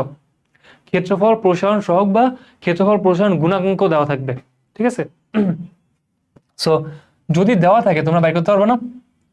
ধরো পুরা সেম সূত্র, আগে আমরা কি লিখছিলাম বলো? L2 সমান L1 plus L1 alpha into T2 - T1, এটা লিখছিলাম না আমরা? সূত্রটা মনে আছে? আচ্ছা, তো ক্ষেত্রফল প্রসারণ সহগ কি আমাদের? ক্ষেত্রফল প্রসারণ সহগ এটাকে আমরা প্রকাশ করব বিটা দিয়ে। এটাকে কি দিয়ে প্রকাশ করব? বিটা দিয়ে। দেখো, দৈর্ঘ্য প্রসারণ সহগ ছিল আলফা, ক্ষেত্রফল প্রসারণ সহগ হবে বিটা। একটু ওয়েট। তো দেখো, যেটা বলতেছিলাম, আমাদের ক্ষেত্রফল প্রসারণ সহগের ক্ষেত্রে সেম সূত্রটা এরকম হবে A2 সমান, মানে চূড়ান্ত ক্ষেত্রফল সমান, আমরা চিন্তা করতে পারি এটা হচ্ছে আদি ক্ষেত্রফল, এটা হচ্ছে চূড়ান্ত ক্ষেত্রফল। চূড়ান্ত ক্ষেত্রফল সমান আদি ক্ষেত্রফল যোগ A1 ইন্টু, এই যে এখানে খালি আলফার জায়গায় কি আসবে? বিটা আসবে ইন্টু T2 - T1, বাকি সব সেম থাকবে, বুঝছো? অথবা এটাকে ডেল টিও লিখতে পারো, আমি বারবার বলতেছি কিন্তু, কারণ তোমরা ধরো অনেক সময় গাইডেড সলিউশন দেখতে যাবে একটা অঙ্ক না বুঝলে, তখন দেখা যায় যে ওখানে ডেল টি ডেল এফ এসব দেওয়া আছে, তোমরা বুঝতেছো না। বাট ডেল টি বলতে কি বোঝায়? T2 - T1। ডেল এফ বলতে বোঝাবে F2 - F1। ডেল কে বা ডেল যে কোনো কিছু বোঝাবে, ঠিক আছে, ওরকমই তাপমাত্রা বোঝাবে, ঠিক আছে, মানে পার্থক্যটা বোঝায়। ডেল ভি মানে V2 - V1 এরকম, বুঝছো? যাই হোক, সো এই জিনিসটা তোমরা বুঝতে পারছো? আচ্ছা, তাহলে দেখো, যদি আয়তনের ক্ষেত্রে আসে যে এটা হচ্ছে কি ক্ষেত্রফল, এতে কি আয়তন না, কিন্তু এ মানে হচ্ছে ক্ষেত্রফল, এটা কি ক্ষেত্রফল, ক্ষেত্রফল, ঠিক আছে। আচ্ছা, তাহলে ক্ষেত্রফল যদি দেওয়া থাকে আদি ক্ষেত্রফল, অথবা আর হচ্ছে যদি ক্ষেত্রফল প্রসারণ সহগ দেওয়া থাকে, করতে পারবো না? ফর এক্সাম্পল ধরো আমি তোমাদের দুই একটা অঙ্ক করাই দেখাই দিই, হ্যাঁ। দৈর্ঘ্য প্রসারণ সহগটা আমি একটু পরে করতেছি, আয়তন প্রসারণ সহগটা দেখাই। ক্ষেত্রফল প্রসারণ সহগ কি দেখবো? ক্ষেত্রফল প্রসারণ অঙ্ক কিরকম হয়? ধরো দেওয়া আছে যে আদিতে ক্ষেত্রফল, আদিতে বা শুরুতে, এটা বলতে পারো ধরো 35°C তাপমাত্রায় ক্ষেত্রফল, 35°C তাপমাত্রা ক্ষেত্রফল ধরো 2 মিটার স্কোয়ার, ঠিক আছে। আচ্ছা, তাপমাত্রা বাড়ায় 45°C বানাইছো, 45°C তাপমাত্রায় তোমার ক্ষেত্রফল, ক্ষেত্রফল সমান কত? এরকম প্রশ্ন আসলো। এখন তোমার বিটা দেওয়া থাকবে। বিটা কি? বিটা হচ্ছে তোমার ক্ষেত্রফল প্রসারণ সহগ। ধরো এটা দেওয়া আছে হচ্ছে 1.6 × 10⁻, ধরো 5, হ্যাঁ, এত। আচ্ছা, ধরো এটা দেওয়া আছে, ঠিক আছে, এত। এটার একক হচ্ছে পার ডিগ্রি সেলসিয়াস, বুঝছো? মানে ডিগ্রি সেলসিয়াস ইনভার্স 1, মনে থাকবে? ডিগ্রি সেলসিয়াস ইনভার্স 1, বা এটাকে এভাবেও লিখতে পারো, এই যেভাবে ডিভাইডেড বাই ডিগ্রি সেলসিয়াস, এভাবে দেওয়া থাকতে পারে, বুঝছো? অথবা এখানে ডিগ্রি সেলসিয়াস জায়গায় কেলভিনও দেওয়া থাকতে পারে, সমস্যা নেই, যেটা দেওয়া থাকুক এককটা একটু দেখে নিবা। আচ্ছা, তো এটা দেওয়া আছে। এখন প্রশ্ন হচ্ছে এটা ক্ষেত্রফল কেমনে আমরা বাইর করবো বলো? দেখো, আমার বাইর করতে হচ্ছে ক্ষেত্রফল। এই ক্ষেত্রফল বের করবো আমরা কিভাবে? ধরলাম এই যে নতুন ক্ষেত্রফল, এটার নাম দিলাম A2, ঠিক আছে, এটা ধরলাম A2 বাইর করতে বলছে। A1 দেওয়া আছে না? A1 এর মান দেওয়া আছে 2 স্কয়ার মিটার, 2 ইন্টু, আচ্ছা 2 ইন্টু না 2 প্লাস পাচ্ছে। দেখো, ওই যে আগে আমরা A প্লাস দিতাম না, 2 প্লাস, দেখো আমি সূত্রটা একবার লিখি। সুবিধা হবে। দেখো A2 সমান A1 plus A1 into alpha into del T বা হচ্ছে T2 মাইনাস T1। দেখো সব মান তোমার দেওয়া আছে, এখন জাস্ট বসাবা। দেখো A2 মান বাইর করতে হবে তাই না, তো A1 মান দেওয়া আছে 2 প্লাস 2 ইন্টু আলফা মান দেওয়া আছে কত 1.6 ইন্টু 10 ইনভার্স 5 দেওয়া আছে না, ইন্টু T2 মাইনাস T1 এর মান কত বলো, চূড়ান্ত তাপমাত্রা 45, আগে তাপমাত্রা 35, পার্থক্য কত 10, শেষ। এখন এটা মান বসাতে পারবে না ক্যালকুলেটরে, জাস্ট বসাবে অ্যান্সার বের হয়ে যাবে, খুবই সহজ, ঠিক আছে। আচ্ছা এখন দেখো যদি এমন হয় যে তোমার এখানে বিটার মান দেওয়া নেই, কি দেওয়া নেই, বিটার মান দেওয়া নেই, মানে এই যে ক্ষেত্রফল প্রসারণ সহগের মানটা দেওয়া নেই, দেওয়া আছে আলফা, মানে দৈর্ঘ্য প্রসারণ সহগ দেওয়া আছে, ক্ষেত্রফল প্রসারণ দেওয়া নেই, ঠিক আছে। মানে আলফা দেওয়া আছে ধরো 3.2 মানে কিছু একটা দেওয়া আছে, ঠিক আছে। ধরো এটা অন্য অঙ্ক যেটা আলফা দিয়ে দিছে, এবার 3.2 ইন্টু 10 ইনভার্স 4 এত দেওয়া আছে, ঠিক আছে, বা 10 ইনভার্স 5 এ দিই। দেখো এত দেওয়া আছে, এত পার ডিগ্রি সেলসিয়াস, ঠিক আছে, এরকম দেওয়া আছে। আচ্ছা এইখানে আমরা আলফা দিয়ে দিছে, বাট ক্ষেত্র বের করতে বলছে ক্ষেত্রফলের প্রসারণ বা নতুন ক্ষেত্রফল, আমার লাগবে বিটা। আমরা কি করবো এখন, মনে রাখবা একটা সূত্র যে বিটা সমান 2 আলফা, সূত্রটা লিখে দিই, সেটা কি, আমার লাগবে বিটা না, বিটা সমান 2 আলফা, এই সূত্রটা মনে রাখবা যে বিটা সমান 2 আলফা, বিটা সমান 2 ইন্টু আলফা, মনে রাখতে পারবে না, এটা সূত্রে যে মনে রাখবা বিটা সমান 2 আলফা। অর্থাৎ তোমার এখানে আলফা দেওয়া আছে, তুমি যখন অঙ্ক করবা তখন কি বসাবে বলো তো, দেখো ধরো ওই যে ওই অঙ্কটাই আমি করি, এখানে নতুন আয়তন বাই করতে হতো A2 সমান A1 প্লাস তারপর হচ্ছে কি ছিল A1 ইন্টু আলফার জায়গায় কি বিটা থাকার কথা না, A1 into beta into T2 minus T1, beta into T2 minus T1, এরকম ছিল না, T2 মাইনাস T1। এখন দেখো আমার দেওয়া আছে কি, সবকিছু দেওয়া আছে, খালি বিটার মানটা দেওয়া নেই, আলফার মানটা দেওয়া আছে এখানে। তো আলফার সাথে 2 গুণ করলে তুমি বিটা পাবা, ওইটা বসাবো এখানে, কঠিন, আলফার সাথে 2 গুণ করলে আমরা বিটা পাবো, বিটার মানটা জাস্ট বসাই দিব, পারবা না, খুবই সহজ এটা, ঠিক আছে। ওকে সবই মুছে দিলাম।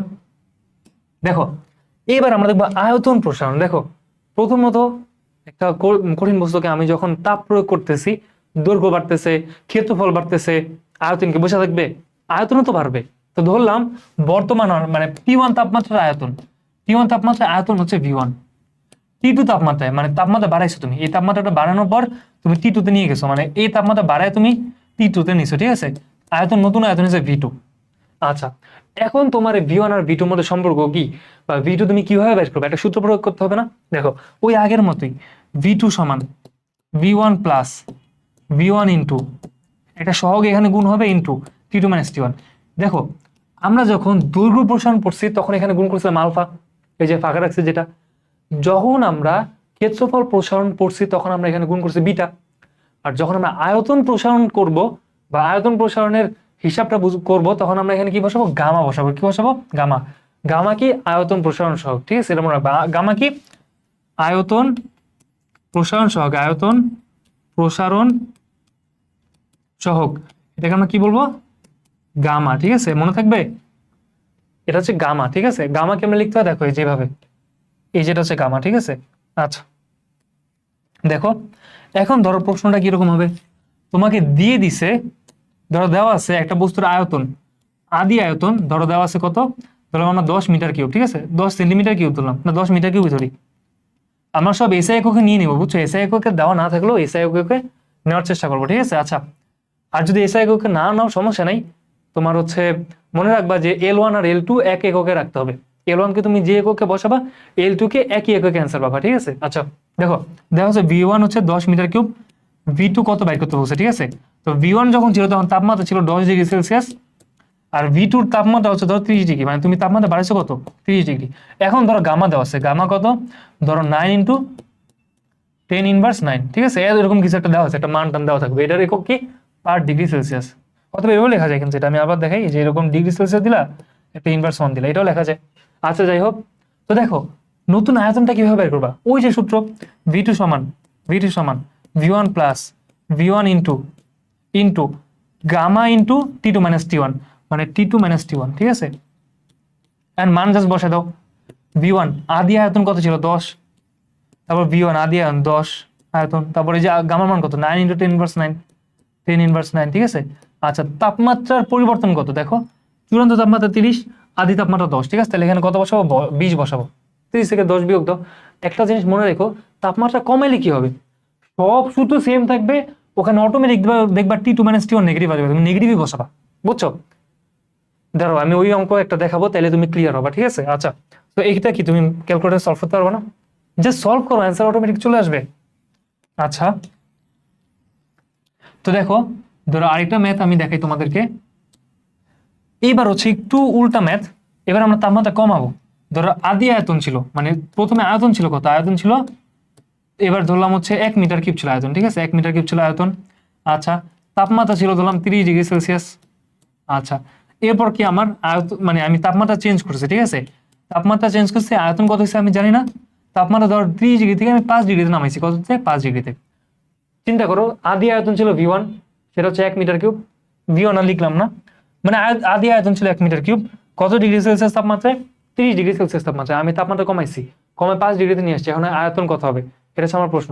সূত্র একটাই, V2 সমান V1 plus V1 into alpha. দেখো এটা আলফা না, তো এটা গামা হবে, তাই না? ধরো এই প্রশ্নে গামার মান দেওয়া নেই, আলফার মান দেওয়া আছে। আলফা সমান ধরো 3.6 ইন্টু 10⁻8 কিছু একটা দেওয়া আছে, ঠিক আছে? এটা অন্য একটা অঙ্কে গামা আলফার মান দেওয়া আছে, গামার মানটা দেওয়া নেই। দেওয়া থাকে কথা কার? গামার মান। আচ্ছা যাই হোক, দেখো আমরা সূত্র বসাই, গামা ইন্টু T2 - T1। এখানে T2 কত? T2 হচ্ছে চূড়ান্ত তাপমাত্রা, বুঝছো? T2 হচ্ছে চূড়ান্ত তাপমাত্রা, এটা মনে রেখো। মানে এখানে T2 মান হচ্ছে 5 ডিগ্রি, পরে যেটা এটা T2, প্রথমে যেটা ছিল এটা T1, এটা মনে রেখো, ঠিক আছে? So T2 - T1। আচ্ছা, মান বসে আমরা, আদি আয়তন ছিল 1 প্লাস এই যে দেওয়া ছিল 1 মিটার কিউব। আচ্ছা 1, এই যে V1 এর জায়গায় 1। আলফার মান দেওয়া আছে, গামার মান কই পাবো? দেখো, আলফার মান দেওয়া থাকলে মনে রাখবা, দৈর্ঘ্য প্রসারণ সহগ হচ্ছে আলফা। আচ্ছা, ক্ষেত্রফল প্রসারণ সহগ হচ্ছে বিটা, আর আয়তন প্রসারণ সহগ হচ্ছে গামা। এটা আমি এতক্ষণ ধরে পড়াইতেছি। আচ্ছা, আলফার সাথে বিটার সম্পর্ক কি ছিল বলো? বিটা সমান 2 আলফা ছিল, মনে আছে? বিটা সমান কি ছিল আমার? 2 আলফা। অর্থাৎ আলফার সাথে 2 গুণ করলে আমরা বিটা পাইতাম, একইভাবে আলফার সাথে 3 গুণ করলে আমরা গামা পাবো। নতুন একটা সম্পর্ক মুখস্থ করো, সেটা কি?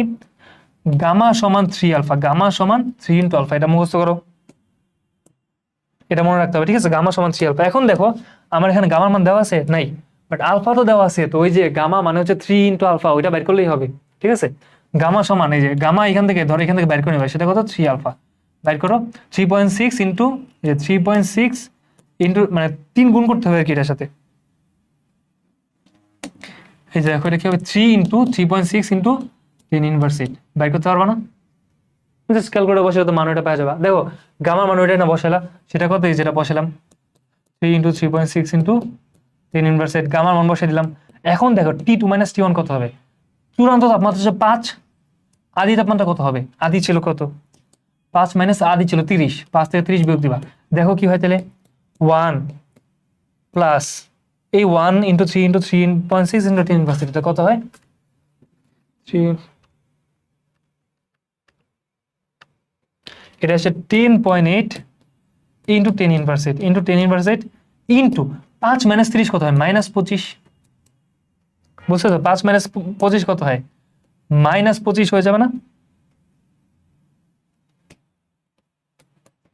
বুঝছো? দেখো এখানে কিন্তু নেগেটিভ আসছে, তার মানে এই টোটালটাকে আমি নেগেটিভ লিখে দিতে পারি, তাই না? তাহলে দেখো তো, এটা থেকে এটা বিয়োগ করলে কত হয়?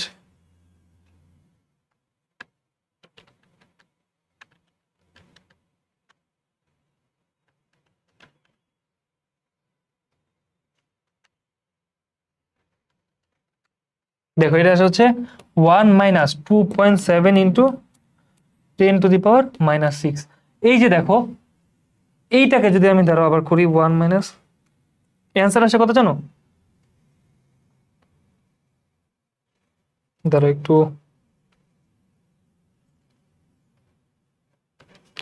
1 মাইনাস 7,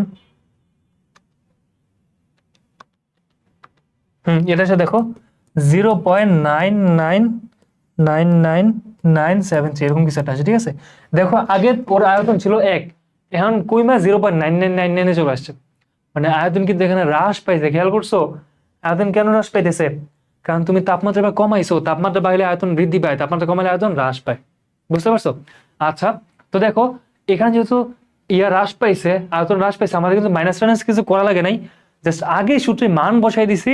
এইখানে হচ্ছে T2 - T1 অটোমেটিক নেগেটিভ আসছে, অটোমেটিক ছোট আসছে, ঠিক আছে? সো তোমার T2 - T1 মানে এখানে তোমার প্লাস মাইনাস নিয়ে কোনো চিন্তা করা লাগবে না, তোমার জাস্ট T2 - T1 পজিটিভ আসলে পজিটিভ বসে দিবা, T2 - T2 নেগেটিভ আসলে ওইভাবে বসে দিবা, জাস্ট ওইটাই করবা, বুঝছো? আর কোনো নতুন সূত্র মুখস্থ করা লাগে না। আচ্ছা, তাহলে এইখান থেকে কিন্তু আমরা তিনটা সূত্র শিখছি, আবার তিনটা সম্পর্ক শিখছি। সম্পর্ক হচ্ছে আলফা বিটার গামার মধ্যে, এটা মনে রাখবা। সূত্রগুলো আমি একবার রিক্যাপ করি। দেখো L2 সমান L1 plus L1 alpha T2 - T1, এটাকে আমরা ওই যে কমন নিয়ে একটু আগে দেখালাম, এটাও লিখতে পারি যে L1 ইন্টু L1 কমন নিলে 1 plus alpha into T2 - T1, ঠিক আছে? এটা সেকেন্ড ব্র্যাকেট দিলে ভালো হয়। আচ্ছা দেখো, একইভাবে A2 সমান A1 প্লাস A1 বিটা, এখানে কি লিখবো, বিটা ইন্টু T2 - T1। তো এটাকে তোমরা চাইলে ওই যে ওই ফর্মেটে নিতে পারো, সমস্যা নেই, একইভাবে নিবা। আর V2 সমান কি হবে, V2 সমান V1 plus V1 into gamma into T2 - T1। তো এই তিনটা সূত্র একটু মনে রাখো। আলফা বিটা গামার মধ্যে সম্পর্ক কিরকম, এটা মনে রাখবা। বিটা সমান 2 আলফা, এটা একটা সম্পর্ক। আর এটা কি পেয়েছি আমরা, গামা সমান 3 আলফা। এটা একটু ভুল তুলে ফেলছি, দেখো আলফা লিখতেছে গামা লিখছি, বুঝছো? বিটা সমান 2 আলফা, গামা সমান 3 আলফা, ঠিক আছে? আচ্ছা দেখো, বলছে 20 ডিগ্রি তাপমাত্রায় তামার দণ্ডের দৈর্ঘ্য 10 মিটার। আচ্ছা, তার মানে এটা হচ্ছে T1। দেখো আদি তাপমাত্রা, শুরুর তাপমাত্রা, এটা কি T1। আমি একটু কলমের কালিটা চেঞ্জ করি, তাহলে হয়তো তোমরা একটু ভালো বুঝতে পারবা। দেখো এটা হচ্ছে আমার T1, এটা আমার কি T1, তাহলে এটা একটু অন্য কালি দিই, সাদা কালার সাথে সাদা কালার মিশে যাবে। দেখো এটা হচ্ছে আমাদের T1, দেখো আদি তাপমাত্রাটা T1। আচ্ছা, 20 ডিগ্রি সেলসিয়াস তাপমাত্রায় তামার দণ্ডের দৈর্ঘ্য 10 মিটার, এটা হচ্ছে আদি যে দৈর্ঘ্যটা, এটা হচ্ছে আমার L1, ঠিক আছে? আচ্ছা, এবার বলছে 120 ডিগ্রি সেলসিয়াস তাপমাত্রায়, মানে এটা T2, তাপমাত্রা বাড়ে 120 ডিগ্রিতে নিচে, 120 ডিগ্রি সেলসিয়াস তাপমাত্রায় দণ্ডটির দৈর্ঘ্য এত হয়েছে, এটা কি আমার L2 না? L2। আচ্ছা, এখন প্রশ্ন করছে দৈর্ঘ্য প্রসারণ সহগ কত। দেখো এমনি ম্যাথে কি থাকে, L1 তেও থাকে, মানে আদি দৈর্ঘ্য থাকে, আদি তাপমাত্রা থাকে, চূড়ান্ত তাপমাত্রা থাকে, আলফা থাকে। বাট এখানে সব দিয়ে দিছে, আলফাটা দেয়নি। একই সূত্র, এমনি আমরা পেয়ে যাবো। দেখো মনে রাখবা, আমাদের সূত্র কি ছিল বলো, L1 সমান, সূত্রটা কি ছিল, L2 সমান L1 plus L1 into alpha into T2 - T1। Just মানগুলো বসাও, ওই যেখানে সব লেখা আছে, কোনটা কি দেওয়া আছে, ঠিক আছে? জাস্ট আমরা কি করবো, মানগুলো বসাবো। দেখো L1টাকে আমি বাইর করতে হবে কি বলো, আলফা বাইর করতে হবে না? এই যে এটাকে আমার বাইর করতে হবে, এই যে ওকে আমার বাইর করতে হবে, ও সেখানে মেন কালপ্রিট, ঠিক আছে? ওর মানটা দেওয়া নেই, তো আমরা কি করবো, L1টাকে পাশে না বিয়োগ দিব। দেখো L1টা আমরা এই পাশে না বিয়োগ দিব, তাহলে কি হবে, এই যে দেখো এটা কি হবে, L2 - L1 এটা সমান কি হয়, L1 alpha into T2 - T1, তাই না? আচ্ছা, এখন দেখো আলফার মান আমরা বাইর করতে গেলে কি করবো, ওই যে এই আলফাটাকে রাখা বাকি সবাইকে পাশে নিয়ে আসি, সবাই আলফার সাথে গুণ আছে, তাহলে দেখো L2 - L1 divided by L1 into T2 - T1, এটা কি আলফার মান না? এটাই কি আলফা না? চিন্তা করো তো, ওই যে এই পাশ থেকে সব এই পাশে নিয়ে আসি। তাহলে তুমি চাইলে এই সূত্রটা মুখস্থ করে ফেলতে পারো ওই সূত্রগুলোর মতো, ঠিক আছে? যে আলফার একটা সূত্র, দেখো এটা কিন্তু আলাদা কোনো সূত্র না, এই যে এই সূত্রটাকে ভাঙলে আমরা এটা বাইর করতে পারি। তোমার এই সূত্র বাইর করা লাগতো না, তুমি জাস্ট এখানে L2 এর মান বসে দাও, L1 এর মান বসে দাও, L1 এর মান বসে দাও, T2 - T1 এর মান বসে দাও, অটোমেটিক আলফা বেড়ে যেত, বুঝছো? অটোমেটিক আলফা এই সূত্র থেকে বেড়ে যাবে। আলফার জন্য আলাদা কোনো সূত্র দরকার নেই, বাট এমসিকিউ তে দরকার হয়ে যেতে পারে, ঠিক আছে? এমসিকিউ থেকে তুমি এই 3 লাইন ডিরাইভ করবা, এমসিকিউ তে টাইমই কম, তুমি যত তাড়াতাড়ি অ্যান্সার করতে পারো। দেখো আলফা সমান কি হবে, L2 - L1 divided by L1 into T2 - T1, বুঝছো? এটা একটু মুখস্থ করে ফেলতে পারো, আলফার মানের সূত্র, এটা কার সূত্র, আলফার মান বের করার সূত্র, ঠিক আছে? যাই হোক, তো ধরো আমি পরীক্ষা হলে ধরো সূত্র ভুলে গেছি, কি করবো আমি, এই যে এইভাবে ডিরাইভ করতে পারি, অথবা আরেকটা কাজ করতে পারি, আমি ডিরেক্টলি খালি প্রথমে মানটা বসাই দিই, আলফা এমনি বেড়ে যাবে, বুঝছো? কি করবো, আমার ডিরেক্টলি জাস্ট মানগুলো বসাই দিই। দেখো সবকিছু আমার দেওয়া আছে, L2 এর মান দেওয়া আছে কত, ওই যে আমরা বসাইছি 10.0167 সমান আদি দৈর্ঘ্য 10, 10 প্লাস 10 ইন্টু, ঠিক আছে, 10 ইন্টু আলফার মান তো আমরা জানি না, আলফা লিখলাম। T2 - T1 এর মান কত বলো, চূড়ান্ত তাপমাত্রা 120, আদি ছিল 20, T2 থেকে T1 বাদ দিলে 100, সেখানে আমরা গুণ করে দিই 100।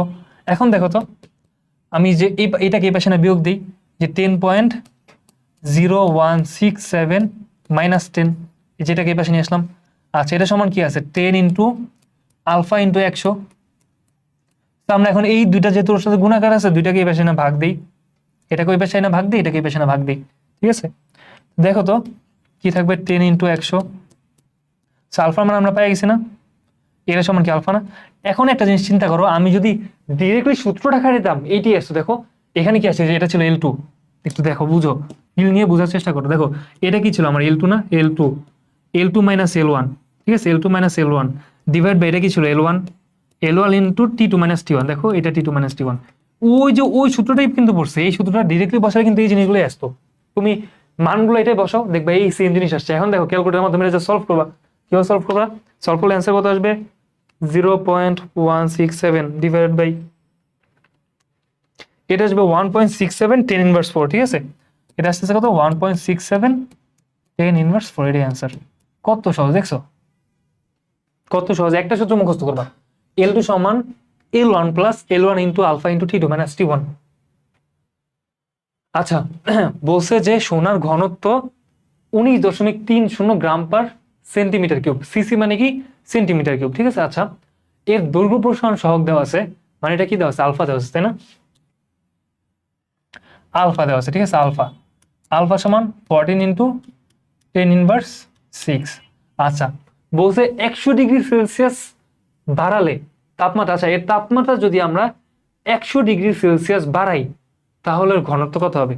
জিনিসটা চিন্তা করো, একটা স্বর্ণের টুকরা ধরো এরটুক তাপমাত্রা বাড়াইছো, তাপমাত্রা বাড়লে একটু প্রসারিত হয়ে গেছে, ঠিক আছে, একটু বড় হয়ে গেছে, ওর ওজন কি বাড়বে, তাপমাত্রা বাড়লে ওজন বাড়বে না। তাপমাত্রা বাড়লে ওজন কেন বাড়বে, ওর মধ্যে যে টোটাল যতটুকু পদার্থ ছিল ততটুকুই তো আছে, খালি কি হয়েছে বৃদ্ধি পাইছে, মানে লম্বা হয়েছে আর কি, ঠিক আছে, মানে আয়তনটা বৃদ্ধি পাইছে।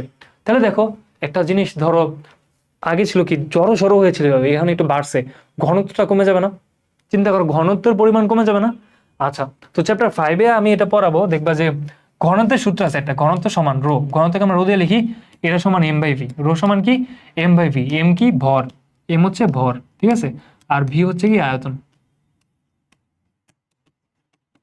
ওকে তাহলে দেখো ধরি বর্তমান যে ভর, ধরি সলভ করি আমরা এটা, ঠিক আছে, ধরি বর্তমানে এটা ভর কি, ভরকে আমরা ধরবো এম, ভর হচ্ছে কি এম, হ্যাঁ। আচ্ছা আর আয়তন কি ধরবো, বর্তমান আয়তন ধরতেছি আমরা ভি, বর্তমান আয়তন ধরতেছি কি ভি ওয়ান ধরলাম, কারণ কি ভি ওয়ান কেন ধরতেছি, কারণ একটু পরে কিন্তু আয়তন বেড়ে যাবে, তাই না, একটু ধরো তো। আচ্ছা না কোনো সমস্যা হয়নি, বুঝছো এখানে হচ্ছে স্ক্রিনে রেকর্ড কি হইতেছে সব দেখা যায়, মাঝে মাঝে হচ্ছে মেসেজ আসে আর কি, ঠিক আছে, তো হুটহাট করে দেখা যায় যে রেকর্ড বন্ধ হয়ে গেছে, আমি বক বক করতেছি পরে যে দেখি রেকর্ড হয়নি আবার কল লাগে, তো একটু আগে একটা নোটিফিকেশন আসছিল আর কি। আচ্ছা দেখো সো আমরা ধরছি বর্তমানে ভর হচ্ছে এম আর আয়তন হচ্ছে ভি, তাহলে দেখো বর্তমানে আমরা লিখতে পারি যে তোমার ঘনত্ব সমান কি হয় বলো, এম বাই ভি না সূত্র। এই যে দেখো ঘনত্বের মান কি দেওয়া আছে, ঘনত্বের মান দেওয়া আছে কত 19.3 গ্রাম পার সিসি। আচ্ছা তাহলে আমরা লিখতে পারি বা এম বাই ভি, এটা মানে তো ঘনত্ব, এটা কত দেওয়া আছে 19.30 গ্রাম পার সিসি, হ্যাঁ গ্রাম পার সিসি, এটা লিখে ফেললাম। এখন দেখো এটা আমার কি বর্তমান আয়তন, আমি যদি তাপমাত্রা, এটা বর্তমান আয়তন না মানে বর্তমান ঘনত্ব, আমি যদি তাপমাত্রা বৃদ্ধি করি তাহলে কি এই যে দেখো ভি এর মানটা বেড়ে যাবে না, এই যে ভি এর মানটা, বা প্রথমে দেখো এখানে আমরা ভি ওয়ান লিখবো মানে আদি আয়তন, এই আয়তনটা কিন্তু বাড়বে, এম কিন্তু চেঞ্জ হবে না, এটা চেঞ্জ হবে না, এটা বাড়বে। নিচের যদি আমি যদি হরকে বৃদ্ধি করি, হর বাড়লে কি ভগ্নাংশের মান কমে যায় না, চিন্তা করো, ধরো আমার কাছে আছে 2/3 আর আমি এই 3টাকে বাড়ায় 2/4 বানাইলাম, তাহলে কি হবে, এটা হচ্ছে এটা ছোট হয়ে যাবে না, এই ভগ্নাংশ হচ্ছে এই ভগ্নাংশটা ছোট হয়ে যাবে না, এরকম আর কি, বুঝছো। দেখো এখানে কি এম এর মান অপরিবর্তিত বাট ভি বাড়তেছে, তাহলে কি রো কি হবে, রো হচ্ছে কমে যাবে, কারণ হর বাড়তেছে, হর বাড়লে একটা ভগ্নাংশের মান কমে যায়। আচ্ছা তাহলে দেখো আমরা কি লিখবো এবার, এখন এখন ভি টু সমান আচ্ছা এটা আগের এখানে লিখি, নাহলে পরে জায়গা হবে না এখানে। দেখো এখন লিখলাম, এখন ভি টু সমান আমরা কি লিখতে পারি বলতো, ভি ওয়ান প্লাস এটা কি আয়তন প্রসারণ সহগ, মানে এখানে আমরা গুণ করতে হবে গামা, ঠিক আছে, আলফা বিটা গামা, তো V one into gamma into T2 minus T1 না T1। ওকে আমরা এখান থেকে ভি ওয়ানটা কমন নেই, কমন নিলে কি বলতো, এই যে এখানে একটা V1 আছে, এখানে একটা V1 আছে, তাই না? সো V1 কমন যায়, V1 কমন নিলে 1 plus gamma into T2 minus T1। ঠিক আছে, এখন দেখো আমার এখানে কি, আচ্ছা এটা কিন্তু সেকেন্ড ব্র্যাকেট দিব আর কি, ঠিক আছে, বাট আমি যে ফার্স্ট ব্র্যাকেট দিয়েছি এটা দেওয়া যায়, বাট তোমরা দিও না, সারা কাটতে পারে। আচ্ছা দেখো আমার কিন্তু গামার মানটা দেওয়া নাই, গামার মানটা দেওয়া নাই, গামার মান থাকলে কিন্তু আমরা V1 রেখা বাইর করে ফেলতে পারতাম। তো গামার মান কি হয় বলো? আচ্ছা দৈর্ঘ্য প্রসারণ সহগ দেওয়া আছে, মানে এটা কি আলফার মান দেওয়া আছে না? আলফার সাথে গামার সম্পর্ক কি? গামা সমান 3 আলফা, তাহলে আমরা লিখতে পারি গামা সমান 3 আলফা। ঠিক আছে, তাহলে গামার মান কত হবে? গামার মান এটা 3 গুণ হবে, 14 গুণ 10 টু দি পাওয়ার মাইনাস 6 না, তাহলে এটার সাথে 3 হবে, 3 ইন্টু 14 ইন্টু 10 ইনভার্স 6, এটা আসে 42 ইন্টু 10 ইনভার্স 6। ঠিক আছে, 42 ইন্টু 10 ইনভার্স 6, এটা কি গামার মান। তো গামার মানটা আমরা এখান থেকে বাইনে বসাই দিব। তাহলে দেখো V1 তো আমরা জানি না, আদি আয়তন দেওয়া ছিল, দেওয়া নাই, তো আমরা V1 কে V1 ই রাখি। হ্যাঁ, V1 ইন্টু, আচ্ছা 1 প্লাস গামার মান কত? গামা মান হচ্ছে 42 ইন্টু 10 ইনভার্স 6। হ্যাঁ, 42 ইন্টু 10 ইনভার্স 6। আচ্ছা T2 মাইনাস T1 এটা কি তাপমাত্রার পরিবর্তন বা বৃদ্ধি, মানে T2 মাইনাস T1 কি চূড়ান্ত তাপমাত্রা মাইনাস আদি তাপমাত্রা, এক কথায় বলতে পারি তাপমাত্রার বৃদ্ধি। তাপমাত্রার বৃদ্ধিতে হচ্ছে না, দেখো 100 ডিগ্রি সেলসিয়াস তাপমাত্রা বাড়াইছে, দেখছো এর তাপমাত্রা 100 ডিগ্রি সেলসিয়াস বাড়াইলে তার মানে T2 থেকে T1 বিয়োগ করলে 100 পাওয়া যাবে, তাপমাত্রা বাড়ছে 100, তাই না? ওইটা কিন্তু T2 মাইনাস T1। আমি বলছিলাম যে তাপমাত্রা বৃদ্ধি মানে ডেলটি, ওই ডেলটি মানে কি আবার T2 মাইনাস T1, সেটা কি আমার 100 গুণ দিয়ে দিলাম, বুঝতে পারছো? ওকে, এখন জাস্ট দেখো এই যে এটাকে আমার নতুন V2 বা নতুন আয়তন, তাই না? আচ্ছা বলো তো তাহলে ঘনত্ব, নতুন ঘনত্ব কি হবে? দেখো এটা একটু দেখে নাও, তারপর আমি যাই, জিনিসটা একটু দেখো, চোখ বুলাও, ভিডিওটা পজ করে একটু বোঝার চেষ্টা করো। আচ্ছা দেখো নতুন ঘনত্ব, ঠিক আছে, এটার নাম আমি দিলাম ρ2, আগেরটার নাম দিয়েছিলাম ρ1, ঠিক আছে, এটার নাম দিলাম ρ2। ρ2 সমান কি হয় বলো তো? দেখো মানে ঘনত্বের সূত্র এটাই, ভর বাই আয়তন। ঘনত্বের সূত্র কি? ভর বাই আয়তন। তাহলে দেখো ভর আগে এম ছিল, এখন কি এমই থাকবে না বলো? কিন্তু আয়তন চেঞ্জ হয়ে এখন V2 হয়ে গেছে। ঠিক আছে, বুঝতে পারছো জিনিসটা? তা আমরা বসাই দিই, এটা কি হবে এম ডিভাইডেড বাই V2 জায়গায় কি আছে, V2 মানে কি বলো তো? V1 ইন্টু এই যেটা না, এর মানটা একটু হিসাব করে ফেলি আমরা, ঠিক আছে। 1 plus 1 plus 42 into 10 inverse 6 into 100। আচ্ছা এটা হচ্ছে 1.0042, ঠিক আছে, এটা আমরা এভাবে লিখতে পারি 1.0042 V1, 42 ইন্টু V1, মানে এই যে জিনিসটা, এই জিনিসটা আমি ক্যালকুলেটর বসেছি, বুঝছো? এই জিনিসটা ক্যালকুলেটর বসালে এটা আসে 1.0042, তো আমরা এটা লিখতে পারি 1.0042 ইন্টু V1, ঠিক আছে। আচ্ছা জিনিসটাকে বুঝছো তোমরা একটু? আচ্ছা এখন আমরা কি করবো, V1 এর মান বসাই দিই, এই যে V1 ইন্টু 1.0042, তাই না? একটা জিনিস চিন্তা করো, এই যে এখন কি আমরা কোনো ঘনত্ব কি বের করতে পারছি? পারি নাই, আর কোনো তথ্য দেওয়া নাই যে আমি এখানে ইউজ করে বের করতে পারবো, কিন্তু একটু চিন্তা করো, ক্রিটিক্যাল থটস তৈরি করো, দেখো পারো কিনা। দেখো আমরা এভাবে ভাঙা লিখতে হয় না, এম বাই V1 ইন্টু এই যে এটাকে একটু আলাদা লিখবো, ইন্টু 1 ডিভাইড বাই 1.0042, এটা লেখা যায় কিনা চিন্তা করো তো। অবশ্যই লেখা যায়, আমি জাস্ট এটাকে আলাদা গুণ করলাম।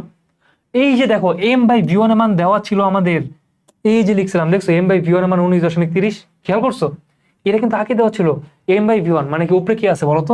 উপরে আছে ভর, নিচে আছে আদি আয়তন, আমরা এটা কি আদি ঘনত্ব, ভর বাই আদি আয়তন মানে হচ্ছে আদি ঘনত্ব বা শুরুর ঘনত্ব, সেটা মান কত? এই যে দেখো এম বাই V1 এর মান দেওয়া ছিল 19.30, আর নিচেরটা নিচে রাখলাম 1.0042, শেষ, বুঝছো? সো 19.30 কে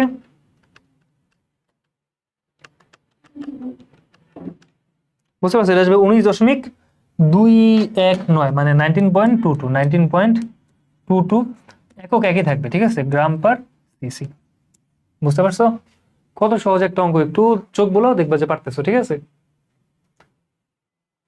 ওকে, এইবার আসো তরল পদার্থের প্রসারণ, ঠিক আছে।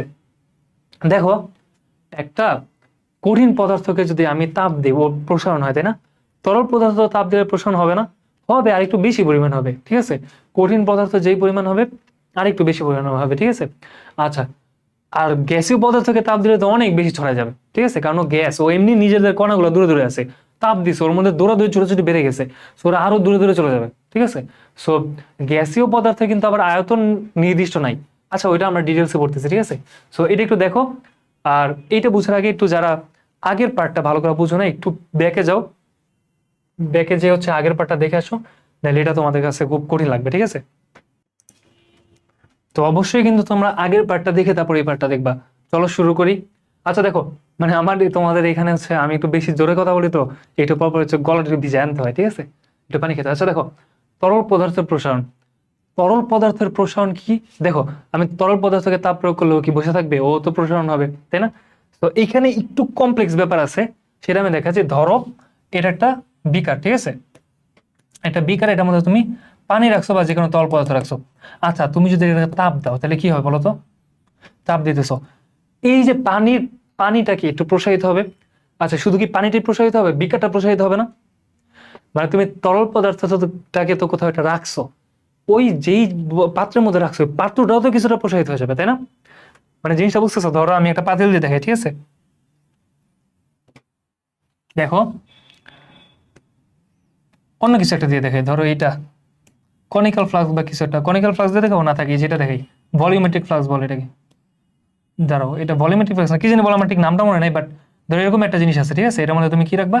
পানি রেখে তাপ দিবা, ঠিক আছে? এটা ধরো একটা ল্যাবে দেখবে এরকম টাইপের অনেক যন্ত্রপাতি আছে, এটা আছে, ঠিক আছে? যদি বেশি খারাপ হয়েছে তারও একটু সুন্দর আঁকি। এই যে ধরো এটার মধ্যে তুমি কি করছো? এই পরিমাণ পানি রাখছো, এই পরিমাণ কি করছো? এই যে এই পরিমাণ পানি রাখছো, ঠিক আছে? আচ্ছা, একটা জিনিস চিন্তা করো, ওকে তুমি তাপ দিলা, ওকে তাপ দিলা, ঠিক আছে? তাপ দিলে কি হবে বলো? পানিটা একটু বেড়ে যাবে না? পানির লেভেলটা কিন্তু একটু বেড়ে যাবে। ধরো এই পানির লেভেলটা বাইরে এই পর্যন্ত চলে আসছে, ঠিক আছে? কিন্তু একটা জিনিস চিন্তা করো, পানির লেভেল ছিল এখানে, লেভেলটা আসছে এখানে। পানি যে বাড়ছে, শুধু কি পানি বাড়বে? এই যে যেই পাত্রের মধ্যে তুমি রাখছো ওকে, ও তো তাপ পাইছে, ও তো একটা কঠিন পদার্থ, ওরও তো আয়তন বাইরে যায়, তাই না? তাহলে ও ধরো বাইরে, ও একটু লম্বা হয়ে গেছে, একটু বড় হয়ে গেছে, ঠিক আছে? ও একটু বাইরে গেছে, ঠিক আছে? তাহলে দেখো পানি বাড়ছিল একটু, বাট ও যেহেতু বাইরে গেছে তাহলে পানির লেভেল একটু নিচে নেমে আসবে না? মানে এটা তো বাইরে পর্যন্ত আসছে, দেখো আগে ছিল এখানে, বাট এখন বাইরে কি একটু বড় হয়ে গেছে না? তো দেখো আমি ওইভাবে আঁকি, দেখো এটা বড় হয়ে এখন এখানে চলে আসছে। তো পানি যতটুক বাড়ার কথা ততটুক কি বাড়বে? দেখো পানি এখানে ছিল, বাইরে এখানে আসার কথা, বাট যেহেতু এই নিচ দিয়েও একটু বাইরে গেছে, তো পানির লেভেল আবার নাইমা এখানে চলে আসবে, বুঝছো জিনিসটা? বুঝছো?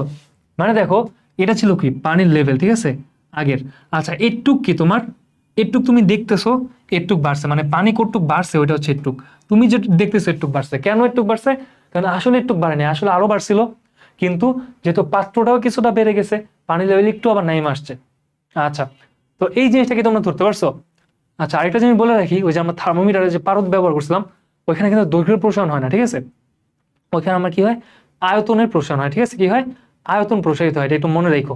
ওটা দৈর্ঘ্য প্রসারণ, ওটা আয়তন প্রসারণ। কারণ পারদ কি একটা তরল ধাতু, কিন্তু এটা মনে রেখো, পারদ একটা তরল ধাতু, পারদ ধাতু আবার তরল, ঠিক আছে? আচ্ছা, তো এবার আসো প্রকৃত ও আপাত প্রসারণ। এটা তোমরা একটু কঠিন ফিল করবা না আশা করি। ধরো আমি আবার আঁকি এই জিনিসটা, ধরো এটা একটু সুন্দর করে আঁকি এবার, হ্যাঁ একটু বড় করে। আচ্ছা,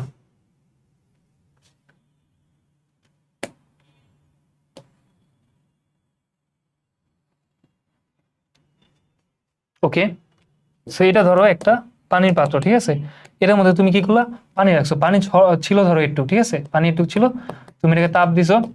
তাপ দেওয়ার পর খেয়াল করলা যে পানির লেভেল বাইরে এখানে আসছে, একটুক আসছে, ঠিক আছে? পানির লেভেল বাড়ছে কতটুক? একটুক। আচ্ছা, পানি এখানে চলে আসছে।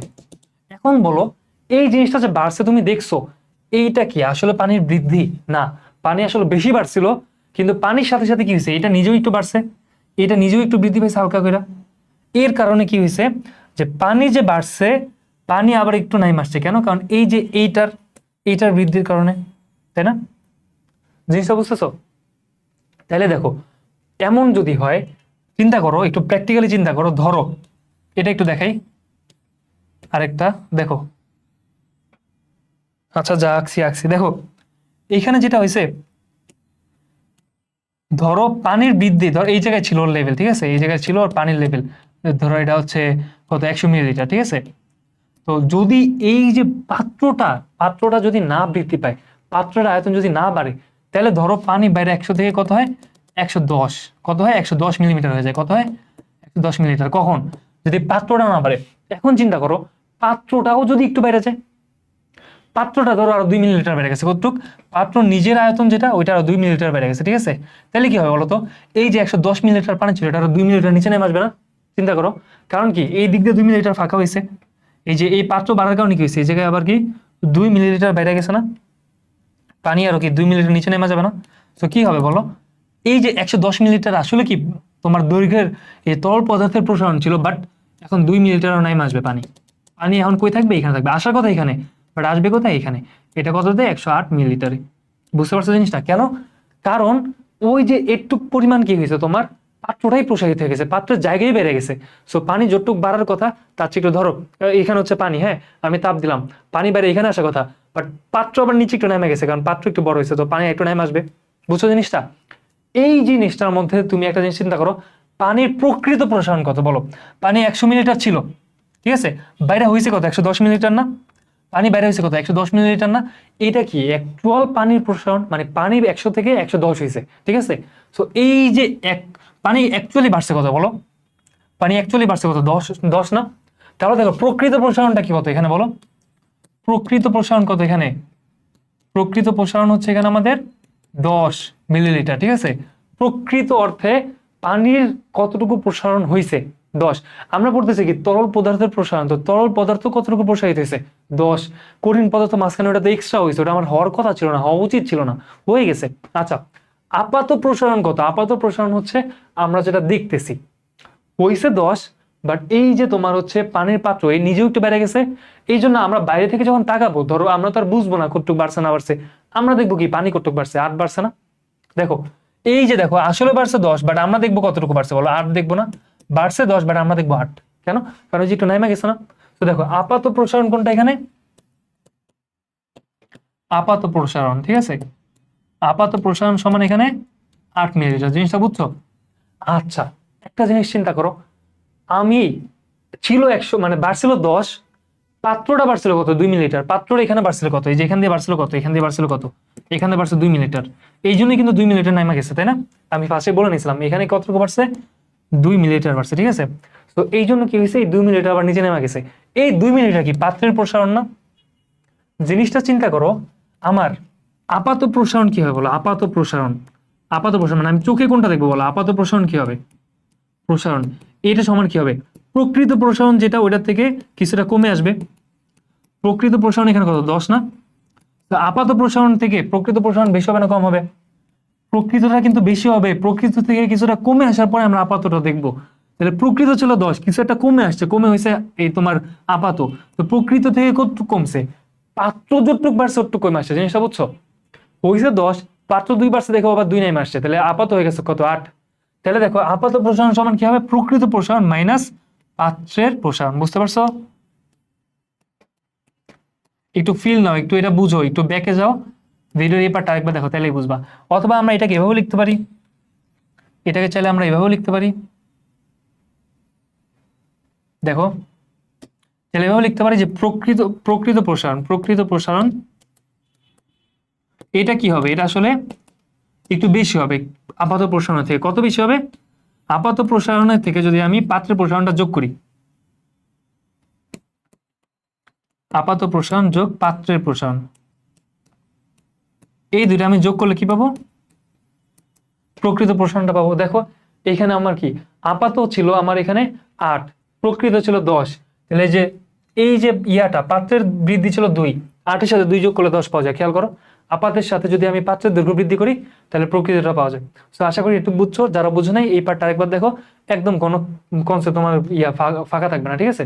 আচ্ছা গ্যাসের প্রসারণ, গ্যাসের প্রসারণের ব্যাপারে একটা জিনিস মনে রাখবা, এটা কার উপর ডিপেন্ড করে জানো, গ্যাসের প্রসারণ ডিপেন্ড করে চাপের উপর, বুঝছো, ধরো তাপমাত্রা তাপমাত্রা বাড়লে তো গ্যাসের প্রসারণ হবে, বাট এখানে চাপের একটা খেলা আছে, ধরো এখানে হালকা চাপে কিছু পরিমাণ গ্যাস রাখা আছে, ঠিক আছে, তুমি তাপমাত্রা বৃদ্ধি করলা।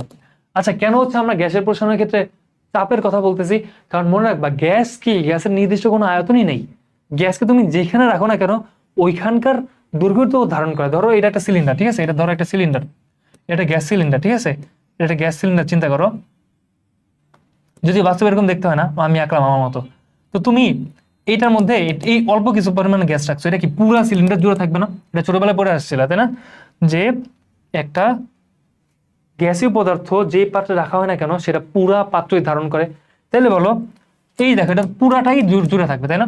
তুমি তাপমাত্রা বাড়াইলে কি হবে, এটা পুরাটাই জুড়ে থাকবে তাই না? তাপমাত্রা বাড়াইলে প্রসারণ কি আলাদাভাবে বুঝতে পারবা না, কিন্তু কি হবে, চাপ বৃদ্ধি পাবে। খেয়াল করো, এই যে দেখো, ধরো এটা আমার একটা কি,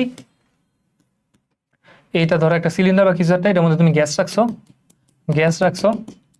গ্যাসগুলো নর্মালি কি করে, নিজেদের মধ্যে ছোটাছুটি করতেছে, তুমি এটার মধ্যে দিলা তাপ, এরা কি হবে, আরো জোরে ছোটাছুটি করবে, ওয়ালগুলোর গায়ে এবার ধাক্কা টাক্কা দিবে, ওয়ালের গায়ে জোরে ধাক্কা দিবে, অর্থাৎ এখানে জোরে চাপ দিব ওরা, বুঝছো?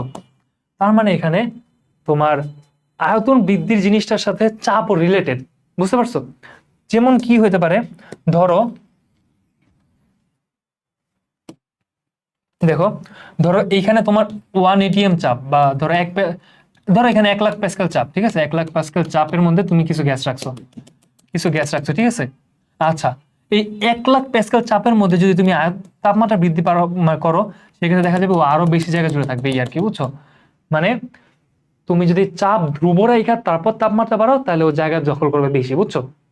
আর যদি এমন হয় তুমি আয়তন ধ্রুবক রাখছো, আয়তন চেঞ্জ করো নাই, তাপমাত্রা বাড়াইছো, তখন কি হবে, তখন চাপ বৃদ্ধি পাবে, মানে একটা না একটা বৃদ্ধি পাবে। জিনিসটা চিন্তা করো, ধরো একটা খোলা পাত্র, ঠিক আছে, বা খোলা একটা জায়গা, এখানে গ্যাস এরকম একটু জায়গা জুড়ে গ্যাস আছে, ঠিক আছে, একটু জায়গা জুড়ে গ্যাস আছে, তুমি তাপ দিলা, কি হবে, ছোটাছুটি করে আরো বেশি জায়গা জুড়ে থাকবে তাই না? চিন্তা করো, আয়তনটা বাড়ছে কেন, কারণ চাপ তুমি আর বাড়ো নাই, চাপ আগে যাচ্ছিল তাই আছে। এটা খোলা পাত্র, এটার মধ্যে চাপ আসবে কোথেকে, চাপ আগে যাচ্ছিল তাই আছে, ঠিক আছে, খোলা পাত্র না, ভরা পাত্রে যদি তুমি তাপ দিতে তাহলে চাপ বাড়তো। আচ্ছা, তাহলে এইখানে কি হয়, একটা যদি চাপ আমি ধ্রুব রাখি, তাহলে তাপমাত্রা বাড়লে কি হয়, আয়তন বৃদ্ধি পায়, এটা মনে রাখবা। চাপ ধ্রুব রাখলে, হ্যাঁ, চাপ যদি আমি ধ্রুবক রাখি, মানে চাপ যদি অপরিবর্তিত রাখি, চাপ ধ্রুবক, সেক্ষেত্রে আমি তাপমাত্রা বাড়লে কি বাড়ে, আয়তন বাড়ে তাই না? তাপমাত্রা বাড়লে আয়তন বাড়ে, ভিতে আয়তন, টিতে তাপমাত্রা, ঠিক আছে, টেম্পারেচার। আচ্ছা, এবার আমি কি করবো, আমি আয়তন ধ্রুবক রাখবো, মানে এবার এটাকে এমন একটা জিনিসের মধ্যে রাখলাম যেটা আয়তন বাড়ানো কমানো সম্ভব না, ধরো এটাকে আটকে রাখছি, আয়তন ধ্রুবক, এটা কি আয়তন চেঞ্জ হবে না, আয়তন যা আছে তাই থাকবে। এখন যদি আমি তাপমাত্রা দিই তাহলে কি হবে, এখন তাপমাত্রা প্রয়োগ করলে কি হবে বলো, এইগুলো আরো জোরে ছোটাছুটি করবে, চাপ বাড়াই দিবে এটার মধ্যে, বুঝছো? এই যে সিলিন্ডারের মধ্যে চাপ বেড়ে যাবে। তাহলে আমি বলতে পারি যখন হচ্ছে আমার আয়তন ধ্রুবক, তখন কি হয়, তাপমাত্রা বাড়লে আমার চাপ বাড়ে, তাপমাত্রা বাড়লে চাপ বাড়ে, চাপ পিতে প্রেসার, পিতে চাপ, বুঝছো? এইভাবে মনে রেখো, পি বাড়ে মানে পিতে প্রেসার, প্রেসার মানে চাপ। আচ্ছা, তো এই জিনিসটা একটু মনে রাখো, এটা কি তোমরা বুঝছো? তো এই যে গ্যাসের প্রসারণটা, এটা অনেক কিছুর উপর ডিপেন্ড করতেছে। এটা একটা আমরা সূত্রের সাহায্যে দেখবো। সূত্রটা হচ্ছে পিবি সমান এনআরটি, এই সূত্রটা মেনে চলো, এটা মনে রাখবা। পিবি সমান এনআরটি, এটা কার কার মধ্যে সম্পর্ক, এইটা হচ্ছে তোমার পি তে হচ্ছে চাপ, হ্যাঁ, প্রেসার, বি হচ্ছে কি আয়তন, এন এর মান কত, এন মান হচ্ছে মোল সংখ্যা, জিনিসটা চিন্তা করো, মোল সংখ্যা যত বেশি হবে চাপ তত বেশি হবে না, মোল সংখ্যা, ঠিক আছে। আচ্ছা, আর এটা একটা ধ্রুবক, আর কি একটা ধ্রুবক বা সার্বজনীন ধ্রুবক একটা, যেটার মান কত, আর এর মান হচ্ছে 8.314 জুল পার কেলভিন, এটা, ঠিক আছে, জুল পার কেলভিন পার মোল। যাই হোক, এখানে এককটা একটু দেখে রেখো, এই মানটা মনে রাখবা, ধ্রুবকটার মান। আর টি কি, টি হচ্ছে তাপমাত্রা। এই সূত্রটা একটু ভালো করে মনে রাখবা, এটা থেকে তোমাদের প্রশ্ন আসে না তেমন একটা। আর শোনো, আরেকটা কথা আমি একটু বলে রাখি, তোমরা হচ্ছে আমার এই যে চ্যানেলটা, এটা ক্লাস করতেছো, এটা ইনশাল্লাহ ক্লাস 9-10 এর জন্য সবসময়, এসএসসির জন্য ক্লাস আমি নিব, একটা পর একটা ভিডিও আপলোড করতে থাকবো। তো তোমরা অবশ্যই চ্যানেলটা সাবস্ক্রাইব করে রাখবা নতুন নতুন ভিডিও পাওয়ার জন্য। এখন আমি ফিজিক্স করাইতেছি, এরপর হচ্ছে আমি হায়ার ম্যাথ করাবো, আবার হচ্ছে জেনারেল ম্যাথ করাবো, কেমিস্ট্রি করাবো, সবই তোমাদের কভার করে দেওয়ার চেষ্টা করবো, ঠিক আছে? আচ্ছা, আরেকটা জিনিস বলে রাখি, আমি এখন হচ্ছে কনসেপ্টে ভিডিওটা মেনলি করাইতেছি, এরপর আমি সিকিউ স্পেশাল একটা ভিডিও দেবো, সেখানে কি তোমাদের বিগত বছরে যেই পরিমাণ সিকিউ আসছে, যেই টাইপের সিকিউ আসছে, সব টাইপের সিকিউ কভার করার চেষ্টা করবো, ঠিক আছে? আচ্ছা, সো এই ইয়েটা মনে রাখো, এরকম ম্যাথ যদি আসা থাকে, আমি নেক্সট যে সিকিউর চ্যাপ্টার যখন করবো তখন এই ম্যাথগুলো করাই দিব, ঠিক আছে? সূত্রটা মুখস্থ করে রাখো। আচ্ছা, পদার্থের অবস্থার পরিবর্তন তাপের প্রভাব, চিন্তা করো, ধরো আমি একটা বস্তু, ঠিক আছে, এটা কঠিন পদার্থ, ঠিক আছে, কঠিন পদার্থ, আমি তাপ প্রয়োগ করলাম, এটা কি হবে, তাপ দিলাম, তাপ দিলে এটা কি হয়ে যাবে, তরল হয়ে যাবে, আবার আমি তাপ দিলাম, তাহলে কি হয়ে যাবে, এটা গ্যাসীয় হয়ে যাবে, সিম্পল না? আচ্ছা, এর পরেও যদি তাপ দেওয়া যায় তাহলে মনে রাখো প্লাজমা নামে আরেকটা অবস্থা তৈরি হবে, ঠিক আছে? প্লাজমা, তো এটা আমাদের আলোচ্য বিষয় না। আমরা এটা মনে রাখবো যে পদার্থের চতুর্থ অবস্থাকে বলে প্লাজমা, মানে কঠিন তরল বায়বীয় বা গ্যাসীয় আরেকটা স্টেট আছে, ওটাকে আমরা বলি প্লাজমা। যদি ওইটা তোমাদের লেভেলে এখন হয়তো ওটা জানা লাগবে না, ঠিক আছে? মানে তাপমাত্রা বাড়াতে বাড়াতে প্রচুর পরিমাণ বাড়ায় ফেললে তখন পদার্থের একটা নতুন অবস্থা তৈরি হয়, সেটাকে আমরা প্লাজমা বলি, ঠিক আছে? আচ্ছা, সেটা লিখে দিই আমি, এটা এমসিকিউতে চলে আসে, ঠিক আছে? পদার্থের চতুর্থ অবস্থা কোনটি? ওকে, এখন ধরো তাপমাত্রার সাথে যদি আমি পদার্থের অবস্থার একটা পরিবর্তন দেখি, দেখো ধরো পানির ক্ষেত্রে চিন্তা করে একটা গ্রাফ আঁকলাম। গ্রাফ কি তাপের সাথে তাপমাত্রা সম্পর্ক কি? তাপ ভার্সেস তাপমাত্রা, ঠিক আছে? আচ্ছা, আমরা দেখবো তাপমাত্রা, আচ্ছা বলো তাপমাত্রা বৃদ্ধি করলে কি একটা বস্তুর মধ্যে তাপ দিলে কি তাপমাত্রা বাড়ে না? বলো, একটা বস্তুর মধ্যে তুমি তাপ প্রয়োগ করতেছো, কি হবে? তাপমাত্রা বৃদ্ধি পাবে। তো ধরো একটা বস্তু, যে কোনো একটা বস্তু, তুমি কি করলা? তাপ দিলা, তাপ দিলা, তাপ দিলা, তাপমাত্রা বাড়তেছে, ঠিক আছে? আচ্ছা, তাপ দিলা, তাপ দিলা, তাপমাত্রা বাড়তেছে, তাপ দিতেছে, তাপমাত্রা বাড়তেছে, খেয়াল করছো? এটা এরকম ভাবে যাইতেছে, মানে কি তাপও বাড়তেছে, তাপমাত্রা বাড়তেছে। হঠাৎ করে দেখবে এটা এমনি সোজা, মানে তুমি তাপ ঠিকই দিতেছো বাট তাপমাত্রা বাড়তেছে না, বুঝছো? আচ্ছা, আবার কিছুক্ষণ পরে কি দেখা যাবে জানো? আবার দেখা যাবে তাপ দিতেছো, তাপমাত্রা বাড়তেছে, তাপ দিতেছো, তাপমাত্রা বাড়তেছে। আবার হঠাৎ করে তাপমাত্রা বাড়তেছে না, মানে তাপ ঠিকই দিতেছো, দেখো তুমি ডানে যেতেছো, মানে তাপ দিতেছো, বাট তাপমাত্রা বাড়তেছে না। এরপর আবার দেখা যাবে কি তাপ দিলে তাপমাত্রা বাড়ে। তো এই যে গ্রাফটা, এটা কেন হয়? দেখো একটা জিনিস, ধরো এটা আমরা একটু উদাহরণ দিই। ধরলাম স্টার্টিং এ যেটা, এই তাপমাত্রাটা ধরলাম আমরা -273°C, ঠিক আছে? একটু ধরলাম আমরা -273°C, ঠিক আছে? দেখো এরপর কি তাপমাত্রা এভাবে যাইতে যেতে ধরলাম এটা 0, এটা কত? 0°C। আচ্ছা, এরপর যাইতে যেতে এটা হচ্ছে 100°C, মানে এই বরাবর যে পার্টটা এটা হচ্ছে 100°C, ঠিক আছে? এটা হচ্ছে কি 100°C। যেটা হবে দেখো -273°C, ধরো তোমার কাছে কি আছে? বরফ, অনেক শক্ত একটু বরফ আছে, ঠিক আছে? -273 না দিয়ে -40-50 কিছু একটা দিয়ে, এটা বেশি ছোট হয়ে যায়। -40°C এর বরফ আছে, তুমি কি করতেছো? এটার মধ্যে তাপ দিতেছো, তাপমাত্রা বাড়তেছে। এরপর 0°তে এসে কি হবে বলো? আচ্ছা দেখো, -40 থেকে যখন তাপমাত্রা বাড়তেছে 0 পর্যন্ত আসছে, এই পর্যন্ত ওর মধ্যে বলো বরফ ছিল, যে বরফই আছে না, ও কি পানি হয়েছে? পানি হয়নি। ও কঠিন পদার্থ ছিল, কঠিনই আছে না? দেখো 0°র আগ পর্যন্ত কি থাকবে? ও সম্পূর্ণ টাইম বরফই থাকবে, বুঝতে পারছো? তাহলে দেখো এই যে -40 থেকে তুমি তাপ দিতেছো, তাপমাত্রা বাড়তেছে, তাপ দিতেছো, তাপমাত্রা বাড়তেছো, 0°তে যখন আসে তখন কি করবে? ও গলা শুরু করবে না? তো দেখো তখন তাপ দিতেছো, ওই তাপটা নিয়ে কি করতেছো? গলবে না, কি করে নিজের জিনিসটা চিন্তা করো। এই পর্যন্ত, মানে এই যে এই পর্যন্ত তুমি যে তাপ দিছো, এই তাপের কারণে কি করছে? বরফটা তাপটা শোষণ করছে, শোষণ করে নিজের শরীরের তাপমাত্রাটা বাড়াইছে, এভাবে চিন্তা করো। বরফটা কি করছে? তাপটা শোষণ করে তাপমাত্রা বাড়াইছে। কিন্তু যখন এই লেভেলে চলে আসছে, ও কি করবে? ওই তাপটা শোষণ করবে ঠিকই, বাট তাপমাত্রা বাড়াবে না। তাহলে কি করবে? ওই তাপটা দিয়ে নিজের অবস্থান পরিবর্তন করবে। দেখো এই যে 0°তে যখন চলে আসছে, ও কি করবে? তখন গলা শুরু করে না? গলা শুরু করবে না? বলো, বরফ কি গলা শুরু করবে না? তো এই টাইমটাতে কি করতেছে? যে তাপটা ওকে দেওয়া হইতেছে 0°তে, তো ও চলে আসছে। চিন্তা করো, এটা একটা বরফ, হ্যাঁ, এটা বরফের টুকরা, তোমাকে তাপ দিতে দিতে কোথায় আনছো? 0°C নিয়ে আসছো। ছিল কি -40°C, ঠিক আছে? -40°C ছিল, তুমি তাপ দিতে দিতে 0°তে নিয়ে আসছো। এখন যে তাপটা আরো দিবা, ওই তাপ দিয়ে কি করবো? তাপমাত্রা বাড়বে না। ওই তাপ দিয়ে কি করবো? ও নিজের আস্তে আস্তে অবস্থার পরিবর্তন করবে, অথচ মানে ও এখানে পানি তৈরি হবে, বুঝছো? তুমি যে তাপ দিবা, ওই তাপ ও শোষণ করে কি করবে? ও বরফ থেকে পানিতে রূপান্তরিত হবে, জিনিসটা বুঝছো? এই দেখো এই পার্টটা কি করবে? তুমি তাপ দিতেছো, ওই তাপ নিয়ে কি তাপমাত্রা বাড়তেছে না, ওই তাপ কি ও নিজের অবস্থার পরিবর্তনের জন্য ব্যবহার করতেছে। ওই তাপটা কোথায় কাজে লাগাইতেছে? নিজেকে বরফ থেকে পানিতে রূপান্তর করার জন্য ওই তাপটা ব্যবহার করতেছে, বুঝছো? এরপর কি হবে? এই পয়েন্টটা এসে কি হবে? পানি হয়ে গেল।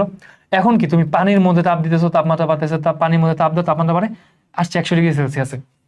তখন কি হবে বলো? 100°C তুমি আবার তাপ দিতেছো, কিন্তু তাপমাত্রা বাড়বে না। তখন কি হবে? তখন ও নিজের অবস্থার পরিবর্তন করবে, ও পানি থেকে বাষ্প হবে। মানে তুমি যে তাপমাত্রাটা ওকে দিতেছো, ওইটাও গ্রহণ করবে, গ্রহণ করে নিজের অবস্থার পরিবর্তন করবে। অর্থাৎ ও ছিল তরল, হবে বায়বীয়, বুঝছো? এই টাইমের মধ্যে যেহেতু ওর নিজের অবস্থার পরিবর্তনে ব্যস্ত, ও নিজের তাপমাত্রা এই টাইমে বাড়াতে পারবে না। একটু মনে রেখো, গ্রাফটা একটু বোঝার চেষ্টা করো, ঠিক আছে? তো এখানে তাপমাত্রা ভার্সেস টাইমও দেওয়া থাকতে পারে, তোমরা একটু দেখে নিও, হ্যাঁ? তোমাদের বইয়ের গ্রাফটা দেখো, আমি একটু বুঝার সুবিধার্থেই রাখছি। আচ্ছা, আরেকটা জিনিস, তোমার একটা জিনিস জানো কিনা, যে হচ্ছে 0°, মানে ধরো আমি এটা ধরো পানি, এটার মধ্যে পানি রাখছি, ঠিক আছে? একটা কিছু একটা আঁকছি, তো পানি পানি রেখে আমি তাপ দিতেছি। তাপ দিলে কি হবে বলতো, 100 ডিগ্রি সেলসিয়াস তাপমাত্রা যেটা কি ফুটতে শুরু করবে না, পানিটা পানিটা বাষ্পীভূত হয়ে যাবে না। আচ্ছা একটা জিনিস চিন্তা করো, একটা কঠিন পদার্থকে আমি এই যে একটু আগে দেখেছিলাম তাপ দিলে কি হয়, ফার্স্ট তরল, ধরো ওটা দেখা লাগবে না, মুছে দিচ্ছি। দেখো কঠিন থেকে হয় তরল, তরল থেকে হচ্ছে বাষ্পীভূত হয়, মানে ও ফুটে, ওই যে স্ফুটনাঙ্ক যেটাকে বলি, ওই তাপমাত্রা গেলে কেউ ফুটতে শুরু করে, ওইটাকে কি বলে, বাষ্পীভবন বলি, ঠিক আছে। তরল থেকে তোমার যখন বায়বীয় হয়, ওইটাকে আমরা কি বলি, বাষ্পীভবন। তাহলে দেখো এই যে পানির স্বাভাবিক অবস্থায় তাপমাত্রা কত, মানে স্ফুটনাঙ্ক কত, 100 ডিগ্রি সেলসিয়াস। অর্থাৎ তুমি পানিকে যদি তাপমাত্রা বাড়িতে থাকো, তাপ দিতে থাকো, ও 100 ডিগ্রি সেলসিয়াস তাপমাত্রায় যে ফুটতে শুরু করে, ঠিক আছে। 100 ডিগ্রি সেলসিয়াস তাপমাত্রায় যে ও ফুটতে শুরু করে। কিন্তু কি হবে যদি তুমি এর আগে ওকে ফুটাতে চাও, কি করা লাগবে? তো দেখো তুমি যদি একটু আগে ওকে ফুটাইতে চাও, ঠিক আছে, বা একটা জিনিস খেয়াল করো, আমরা যখন কাপড় চোপড় শুকাইতে দিই তখন কি হয়, 100 ডিগ্রি সেলসিয়াসে পানি ফুটতে শুরু করে বা বাষ্পীভূত হয়, এর আগে বাষ্পীভূত হয়ে যায় না? তো এইটাকে আমরা বলি বাষ্পায়ন, বুঝছো? মানে তোমার পানির তরল থেকে ওই তোমার স্ফুটনাঙ্ক যাওয়ার আগে আমরা ওটাকে কি বাষ্পে পরিণত করে দেবো, এটাকে আমরা কি বলি, বাষ্পায়ন, মনে থাকবে। আচ্ছা, তো যে মানে পানিকে হচ্ছে যখন আমরা স্ফুটনাঙ্ক যাওয়ার আগেই ওকে তরল থেকে বাষ্পে পরিণত করবো, এটাকে আমরা কি বলি, বাষ্পায়ন, ঠিক আছে। আচ্ছা, তো এই বাষ্পায়ন কিছু জিনিসের উপর নির্ভর করে। একটা জিনিস চিন্তা করো, আসলে বাষ্পীভবনে বাষ্পীভবনে হয়টা কি? দেখো নর্মালি এই যে এটা ধরো সুন্দর একটা বিকার রাখি, এটা একটা বিকার, এটার মধ্যে পানি আছে, ঠিক আছে। পানির মধ্যে কি অনেকগুলো ছোট ছোট ছোট ছোট কণা আছে না, কণা আছে। তুমি যখন একে তাপ দাও তখন কি হয়, কণাগুলা বা H2O, পানির কণাগুলাকে H2O, তাই না, এরা ছোটাছুটি করতে থাকে। অনেক বেশি চাপ দিলে কি অনেক বেশি ছোটাছুটি করে, তাহলে কি হয়, এদের মধ্যে যে বন্ধন আছে এই বন্ধন থেকে আলাদা হয়ে যায়। আলাদা হয়ে কি যেভাবে ধোয়ার মতো, বা এটা কি H2O কণা বা গ্যাস হিসেবে উড়ে যায়, বায়বীয় পদার্থ হিসেবে উড়ে যায়, তাই না। তো অনেক তাপমাত্রা দিলে মেইনলি এদের মানে বাষ্পীভবন হওয়ার কারণ কি, এই যে এদের মধ্যে যে বন্ধনটা, ওই বন্ধনটা ভাঙতে হয়, তাই না, বন্ধনটা ছুটাইতে হয় তাপ দেওয়ার মাধ্যমে। কিন্তু দেখো আমরা শুধু তাপ দিয়ে না, আরো কিছু কারণে এটা বন্ধনটা তাড়াতাড়ি ভাঙতে হেল্প করতে পারি। কিরকম? দেখো বাতাসের প্রবাহ চিন্তা করো, এটা হচ্ছে ধরো পানির কণা, হ্যাঁ এটা হচ্ছে পানির কণা, এখানে পানির কণা আছে ছোট ছোট অনেকগুলো কণা আছে, ঠিক আছে, অনেকগুলো কণা আছে ছোট ছোট। এখানে বাতাস যত বেশি প্রবাহিত হবে, এই বাতাস কি করবে, পানি কণাগুলোকে ধাক্কা দিবে না। চিন্তা করো তুমি কাপড় শুকাতে দিয়েছো, ঠিক আছে, এটা ধরো তোমার কাপড় শুকাতে দিছো, এরকম বাঁকাতার একটা কিছু একটা শুকাতে দিছো, ঠিক আছে, এরকম ভাবে শুকাতে দিছো। আচ্ছা, এই জিনিসটাকে যে শুকাই দিছো, ধরো এটা ভিজা, দেখো এটার গায়ে কি ছোট ছোট পানির কণা আছে না, ছোট ছোট ক্ষুদ্র ক্ষুদ্র পানির কণা আছে। বাতাস এসে কি কণাগুলোকে ধাক্কা দিবে না, ধরো এখানে বাতাস প্রবাহিত হইতেছে, কি করবে, পানির কণাগুলোকে ধাক্কা দিবে। তাহলে দেখো এই বাতাসের প্রবাহ যত বেশি হবে, তত বেশি পানি কণাগুলোকেও ধাক্কা দিবে, তত বেশি বাষ্পায়ন হবে। বুঝতে পারছো? আচ্ছা, তাহলে বাতাসের প্রবাহ বাড়লে কি হয়, বাষ্পায়ন বেড়ে যায়, এটা মনে রাখবা। বাতাসের প্রবাহ বাড়লে বাষ্পায়ন বেড়ে যায়। এবার দেখো উপরিতলের ক্ষেত্রফল। আচ্ছা বলো তো, ধরো তোমার কাছে 10 মিলিলিটার পানি আছে, যেটুকু পানি আছে 10 মিলিলিটার, ঠিক আছে, এই যেটুকু পানি আছে কি 10 মিলিলিটার পরিমাণ পানি আছে। তুমি এটাকে যদি চিকন একটা ছোট একটা কি বলে এটাকে, যে ওষুধের ছোট ছোট ডিব্বা থাকে না, ওগুলোর মধ্যে রাখছো এই পানিটুকু, ঠিক আছে, ও বেশি তাড়াতাড়ি বাষ্পায়ন হবে, নাকি হচ্ছে ধরো ওকে একদম ছড়ানো একটা প্লেট বা কিছুর মধ্যে রাখছো, ঠিক আছে, এটার মধ্যে, ও বেশি তাড়াতাড়ি বাষ্পায়িত হবে? দেখো এই যে এই জিনিসটার বাষ্পায়ন তাড়াতাড়ি হবে, কারণ দেখো এর মধ্যে তো এই বাতাসের কন্ট্যাক্টে, বাতাসের সংস্পর্শে কি অল্প একটু পানি আছে না উপরের পানিটুকু, আর এখানে পুরো পানিটাই কি বাতাসের সংস্পর্শে। জিনিসটা চিন্তা করো, তুমি এই যে এই থালা, হ্যাঁ এটা কিছু একটা, এর মধ্যে 10 মিলিলিটার পানি রাখছো, ঠিক আছে। আচ্ছা, অথবা হচ্ছে এরকম লম্বা কিছু একটার মধ্যে 10 মিলিলিটার পানি রাখছো, কোনটা আগে বাষ্পায়িত হবে, এইটা না? তোমার কল্পনা কি বলে? অর্থাৎ দেখো কেন এটা বেশি হবে, কারণ এটা ক্ষেত্রফলটা বেশি, এটা উপরিতলের ক্ষেত্রফল বেশি, এটা ক্ষেত্রফলটা কম না। দেখো এটা ক্ষেত্রফল এই যে একটু বৃত্তের ক্ষেত্রফল, আর এটা ক্ষেত্রফল এই যে কত বড়।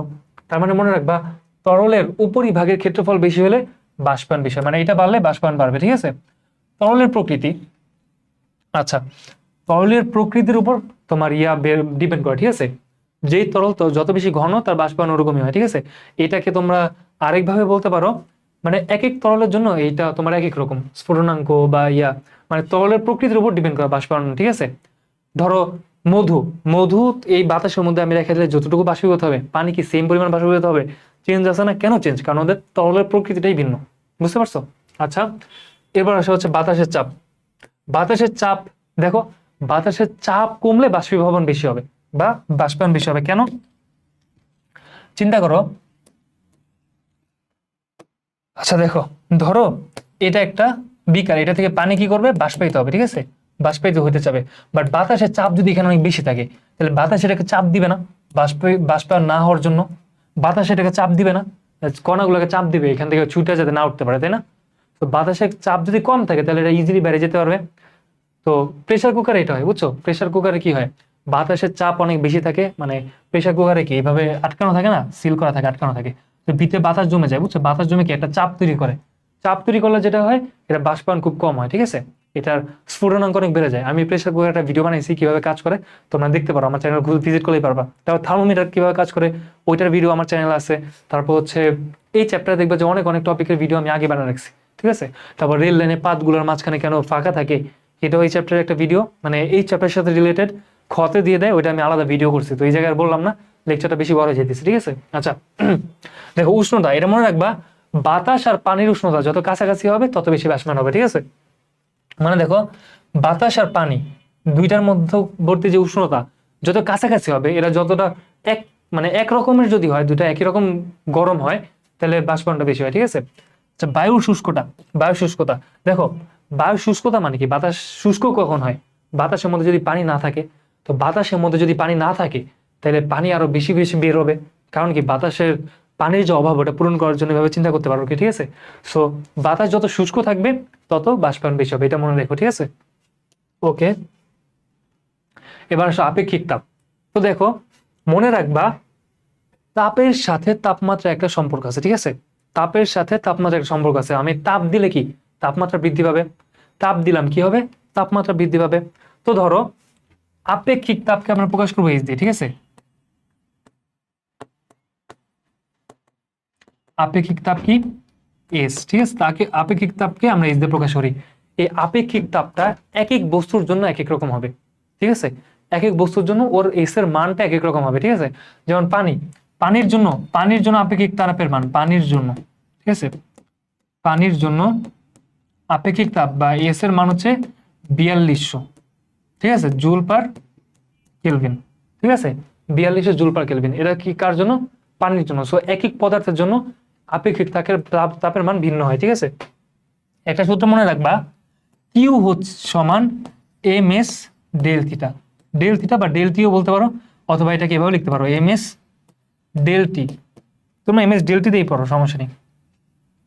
আচ্ছা তোমাদেরকে একটা কথা বলি, থিটা, থিটা কি জানো, সেলসিয়াস স্কেলের তাপমাত্রা, সেলসিয়াস স্কেলের তাপমাত্রা, থিটা হচ্ছে সেলসিয়াস স্কেলের তাপমাত্রা। আর টি কি জানো, টি হচ্ছে কেলভিন স্কেলের তাপমাত্রাকে আমরা টি দিয়ে প্রকাশ করি, ঠিক আছে। So del theta del T একই হবে না, ডেল থিটা সমান ডেল টি হবে না। মানে দেখো সেলসিয়াস স্কেলে 10 ঘরে, কেলভিন স্কেলে তো 10 ঘরই হয়, তার মানে সেলসিয়াস স্কেলের তাপমাত্রা পার্থক্য যা হয়, কেলভিন স্কেলের তাপমাত্রা পার্থক্য তাই হয়। আমি আগেই কিন্তু এটা আলোচনা করে আসছি, তাই না? আচ্ছা যাই হোক, এটা বেশি তো হয়তো বা তোমাদের ওরকম গুরুত্ব দিয়ে পড়া লাগবে না, এটা মনে রাখো। এটা তো আমরা এটা মনে রাখবো কিউ, আমরা মনে রাখবো কি, আমরা মনে রাখবো কিউ সমান এম এস ডেল থিটা বলতে পারো, অথবা টি টু মাইনাস টি ওয়ান বলতে পারো, ঠিক আছে। আমরা এম এস ডেল টি দিয়েই পড়ি, ঠিক আছে, একই কথা, এম এস ডেল টি, এটা কেমন লেখা থাকতে পারে এম এস ডেল থিটা এমনও লেখা থাকতে পারে, বাট তোমরা এটা পড়ো, ঠিক আছে। আর যদি আরেকটু ইজিলি পড়তে চাও তাহলে এভাবে পড়তে পারো, তোমাদের কাছে ডেল যদি কঠিন লাগে এমনি লিখবা M S into T two minus T one, del মানে পরিবর্তন আর কি, T two minus T one কি তাপমাত্রা পরিবর্তন না। অর্থাৎ তুমি একটা বস্তুর মধ্যে যদি কিউ পরিমাণ তাপ শক্তি প্রদান করো, ওর তাপমাত্রা টি ওয়ান থেকে টি টু হয়ে যাবে, বুঝছো, মানে ওর তাপমাত্রা পরিবর্তন হবে। এটা ইজি, একদম ইজি। এটা দেখো, ধরো ধরো পানির জন্য এস এর মান 4200, আচ্ছা এটা joule per kelvin per K G হবে, ঠিক আছে, এটা আমরা এভাবে লিখলে ভালো হয়, joule per K G per kelvin, joule per K G মানে joule K G inverse 1 kelvin inverse 1 ML লিখলে ভালো হবে, ঠিক আছে। আচ্ছা যেটা বলতেছিলাম, ধরো এই সূত্র দিয়ে আমরা কি বের করবো, দেখো এটা মনে রেখো, একটা বস্তুর তাপমাত্রা, ধরো পানির বর্তমান তাপমাত্রা, এটা ধরো কিছু পানি আছে, এটার মধ্যে পানি আছে ধরো 2 কেজি, ঠিক আছে, 2 কেজি পানি আছে, এটার মধ্যে তুমি ধরো 420 জুল তাপ দিলা, কি দিলা, 420 জুল তাপ দিলা, এটার মধ্যে তাপ দিলা, 420 জুল তাপ দিছো, এটার তাপমাত্রা বর্তমান তাপমাত্রা 20 ডিগ্রি সেলসিয়াস, বর্তমান তাপমাত্রা কত, 20 ডিগ্রি সেলসিয়াস। তাহলে এটার নতুন তাপমাত্রা কি হবে, ঠিক আছে, নতুন তাপমাত্রা কি হবে। তো এই যে এই সূত্রটা, তো আমরা কি লিখি, কিউ সমান এম এস ডেল থিটা, আমি এটা দিয়ে অঙ্ক করাবো, এম এস ডেল টিও লিখতে পারি, ঠিক আছে। আচ্ছা অথবা আমরা এভাবে লিখতে পারি M S T two minus T one, ঠিক আছে, T two minus T one. আচ্ছা আমাদের বলছে এটা চূড়ান্ত তাপমাত্রা কত, মানে এইটা 20 ডিগ্রি সেলসিয়াসে 2 কেজি পানি আছে, আমি 420 জুল এটার মধ্যে আরো কি দিলাম, তাপ দিলাম, ঠিক আছে, তাপমাত্রা বাড়বে, বাইরে কত হবে, তো এটাকে আমরা টি2 ধরবো না, বাড়ার পর তাপমাত্রা, মানে নতুন তাপমাত্রা হচ্ছে টি2, আদি তাপমাত্রা হচ্ছে টি1, টি1 এর মান 20, ঠিক আছে।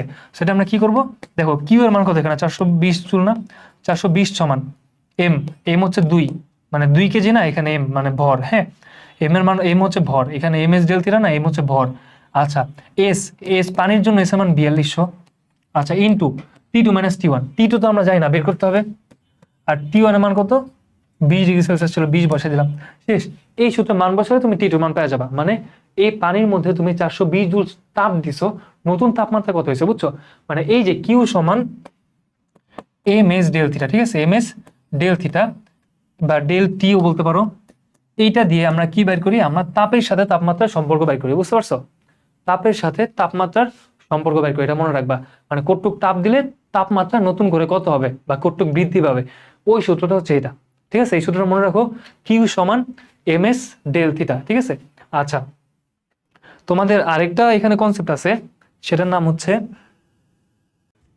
তাপ ধারণ ক্ষমতা, বুঝছো, তাপ ধারণ ক্ষমতা, তো তাপ ধারণ ক্ষমতার এটা এমসিকিউ তো আসতে পারে, ওইটার তেমন একটা অ্যাপ্লিকেশন নাই, হিট তাপ ধারণ ক্ষমতা, এটা সূত্রটা একটু মুখস্থ করতে হবে, তাপ ধারণ ক্ষমতা, ঠিক আছে, এটাকে আমরা সি দিয়ে প্রকাশ করব, এটাকে ইংলিশে বলে হিট ক্যাপাসিটি, এটা সমান এম ইন্টু এস, ঠিক আছে, এটার সাথে ডেল থিটাটা আমরা গুণ করি না, ঠিক আছে, এই সূত্রটা মুখস্থ করবো আর এই সূত্রটা মুখস্থ করবো, একদম মাস্ট, অথবা এটা কিভাবে মুখস্থ করতে পারো, কিউ সমান এম এস ইন্টু টি2 মাইনাস টি1, সবার পরিচয় তারা দিই, কি হচ্ছে তুমি কতটুকু তাপ সরবরাহ করতেছো, ঠিক আছে, কি হচ্ছে তাপ সরবরাহকৃত তাপ, হ্যাঁ, সরবরাহকৃত তাপ, তুমি যদি তাপ সরায় নাও তাহলে কি হবে, কি এর মান নেগেটিভ হবে, ধরো কোন একটা বস্তু থেকে তুমি 420 জুল তাপ অপসারণ করছো, তখন কি মাইনাস 420 দিতে হবে, কারণ কি হচ্ছে কি সরবরাহকৃত তাপ, আর তুমি যদি তাপ সরায় নাও তাহলে সেটা নেগেটিভ হবে।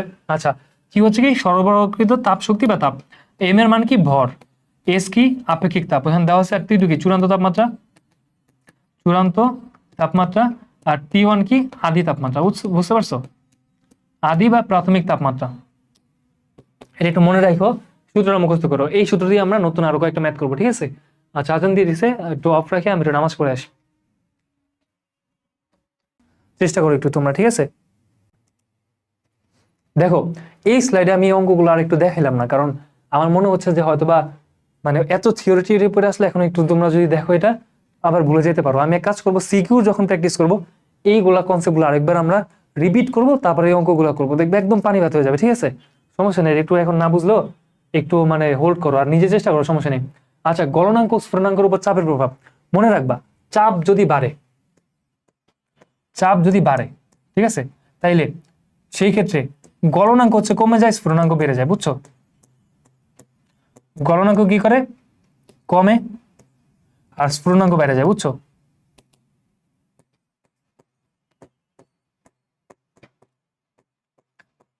গলনাঙ্ক বাড়ে, স্ফুটনাঙ্ক হচ্ছে, সরি, গলনাঙ্ক কমে স্ফুটনাঙ্ক বাড়ে, এটা মনে রাখবা, চাপ বাড়লে গলনাঙ্ক কমে স্ফুটনাঙ্ক বাড়ে, এটা চাপের সাথে হচ্ছে গলনাঙ্ক স্ফুটনাঙ্ক সম্পর্ক। প্রেসার কুকারে যেটা হয়, আমরা যখন খাবার রান্না করি, প্রেসার কুকারের ভিডিওটা আমার চ্যানেলে আছে, তুমি ভিডিওতে যা সার্চ করলে পারবা, ঠিক আছে, যে হচ্ছে কেন প্রেসার কুকারে রান্নাটা হচ্ছে বেশি সিদ্ধ হয়, ঠিক আছে। দেখো যেটা হবে, ধরো এটা প্রেসার কুকার, তুমি এখানে পানি গরম করতেছো, তো এখানে কি পানির বাষ্প তৈরি হবে না, তো ভিতরে একটা চাপ তৈরি হবে, ধর এখানে চাপটা তো বাড়িতে পারতেছে না, এই বাষ্পটা তো বাড়িতে পারতেছে না, তো এখানে চাপটা বেড়ে যাবে না, তো প্রেসার কুকারে যে পানিটা তৈরি হবে, এই পানির স্ফুটনাঙ্ক বেড়ে যাবে, বুঝছো, এই পানির স্ফুটনাঙ্ক নর্মালি 100 ডিগ্রি সেলসিয়াস না, ওর দেখা যায় 120 ডিগ্রি সেলসিয়াস পর্যন্ত বেড়ে যায়, তো এখানে যদি তুমি মাংস রাখো, মাংসটা বেশি সিদ্ধ হবে, বুঝতে পারছো, এরকম আর কি। তো আশা করি এটা একটু তোমরা ওই ভিডিওটা দেখলে ক্লিয়ার হয়ে যাবে, ঠিক আছে, প্রেসার কুকার কিভাবে কাজ করে, চাপের সাথে গলনাঙ্ক স্ফুটনাঙ্ক সম্পর্ক কি, আচ্ছা কেন হচ্ছে স্ফুটনাঙ্ক বাড়ে। সো আজকের লেকচার আমি এটুকু রাখতেছি, তোমরা একটু কষ্ট করে ইয়া করো, এই যে অঙ্ক হচ্ছে দুইটা আমি করাই নাই, এই দুটা প্র্যাকটিস করবা, ঠিক আছে। আর আমি নেক্সট স্লাইডে মানে নেক্সট যেদিন করাবো, প্রথম ম্যাচ যেটা বাকি রাখছি ওটা একটু বেশি কঠিন, তো সেটা আমি আজকে দেখালাম না, তোমাদের মাথা ব্যথা করতে পারবে না। তো নেক্সট যখন আমি সিকিউ প্র্যাকটিস করবো, তো মনে করে ওই যেটা আমি তোমাদেরকে ওই স্লাইডে রেখে দিব আর কি, মানে করাই দেবো, ঠিক আছে। তো আজকের জন্য এটুকুই, চ্যানেলটা সাবস্ক্রাইব করে দিও, নেক্সট দিন আবার হচ্ছে সিকিউ সলভিং ক্লাস আমাদের দেখা হচ্ছে ইনশাল্লাহ। আল্লাহ হাফেজ।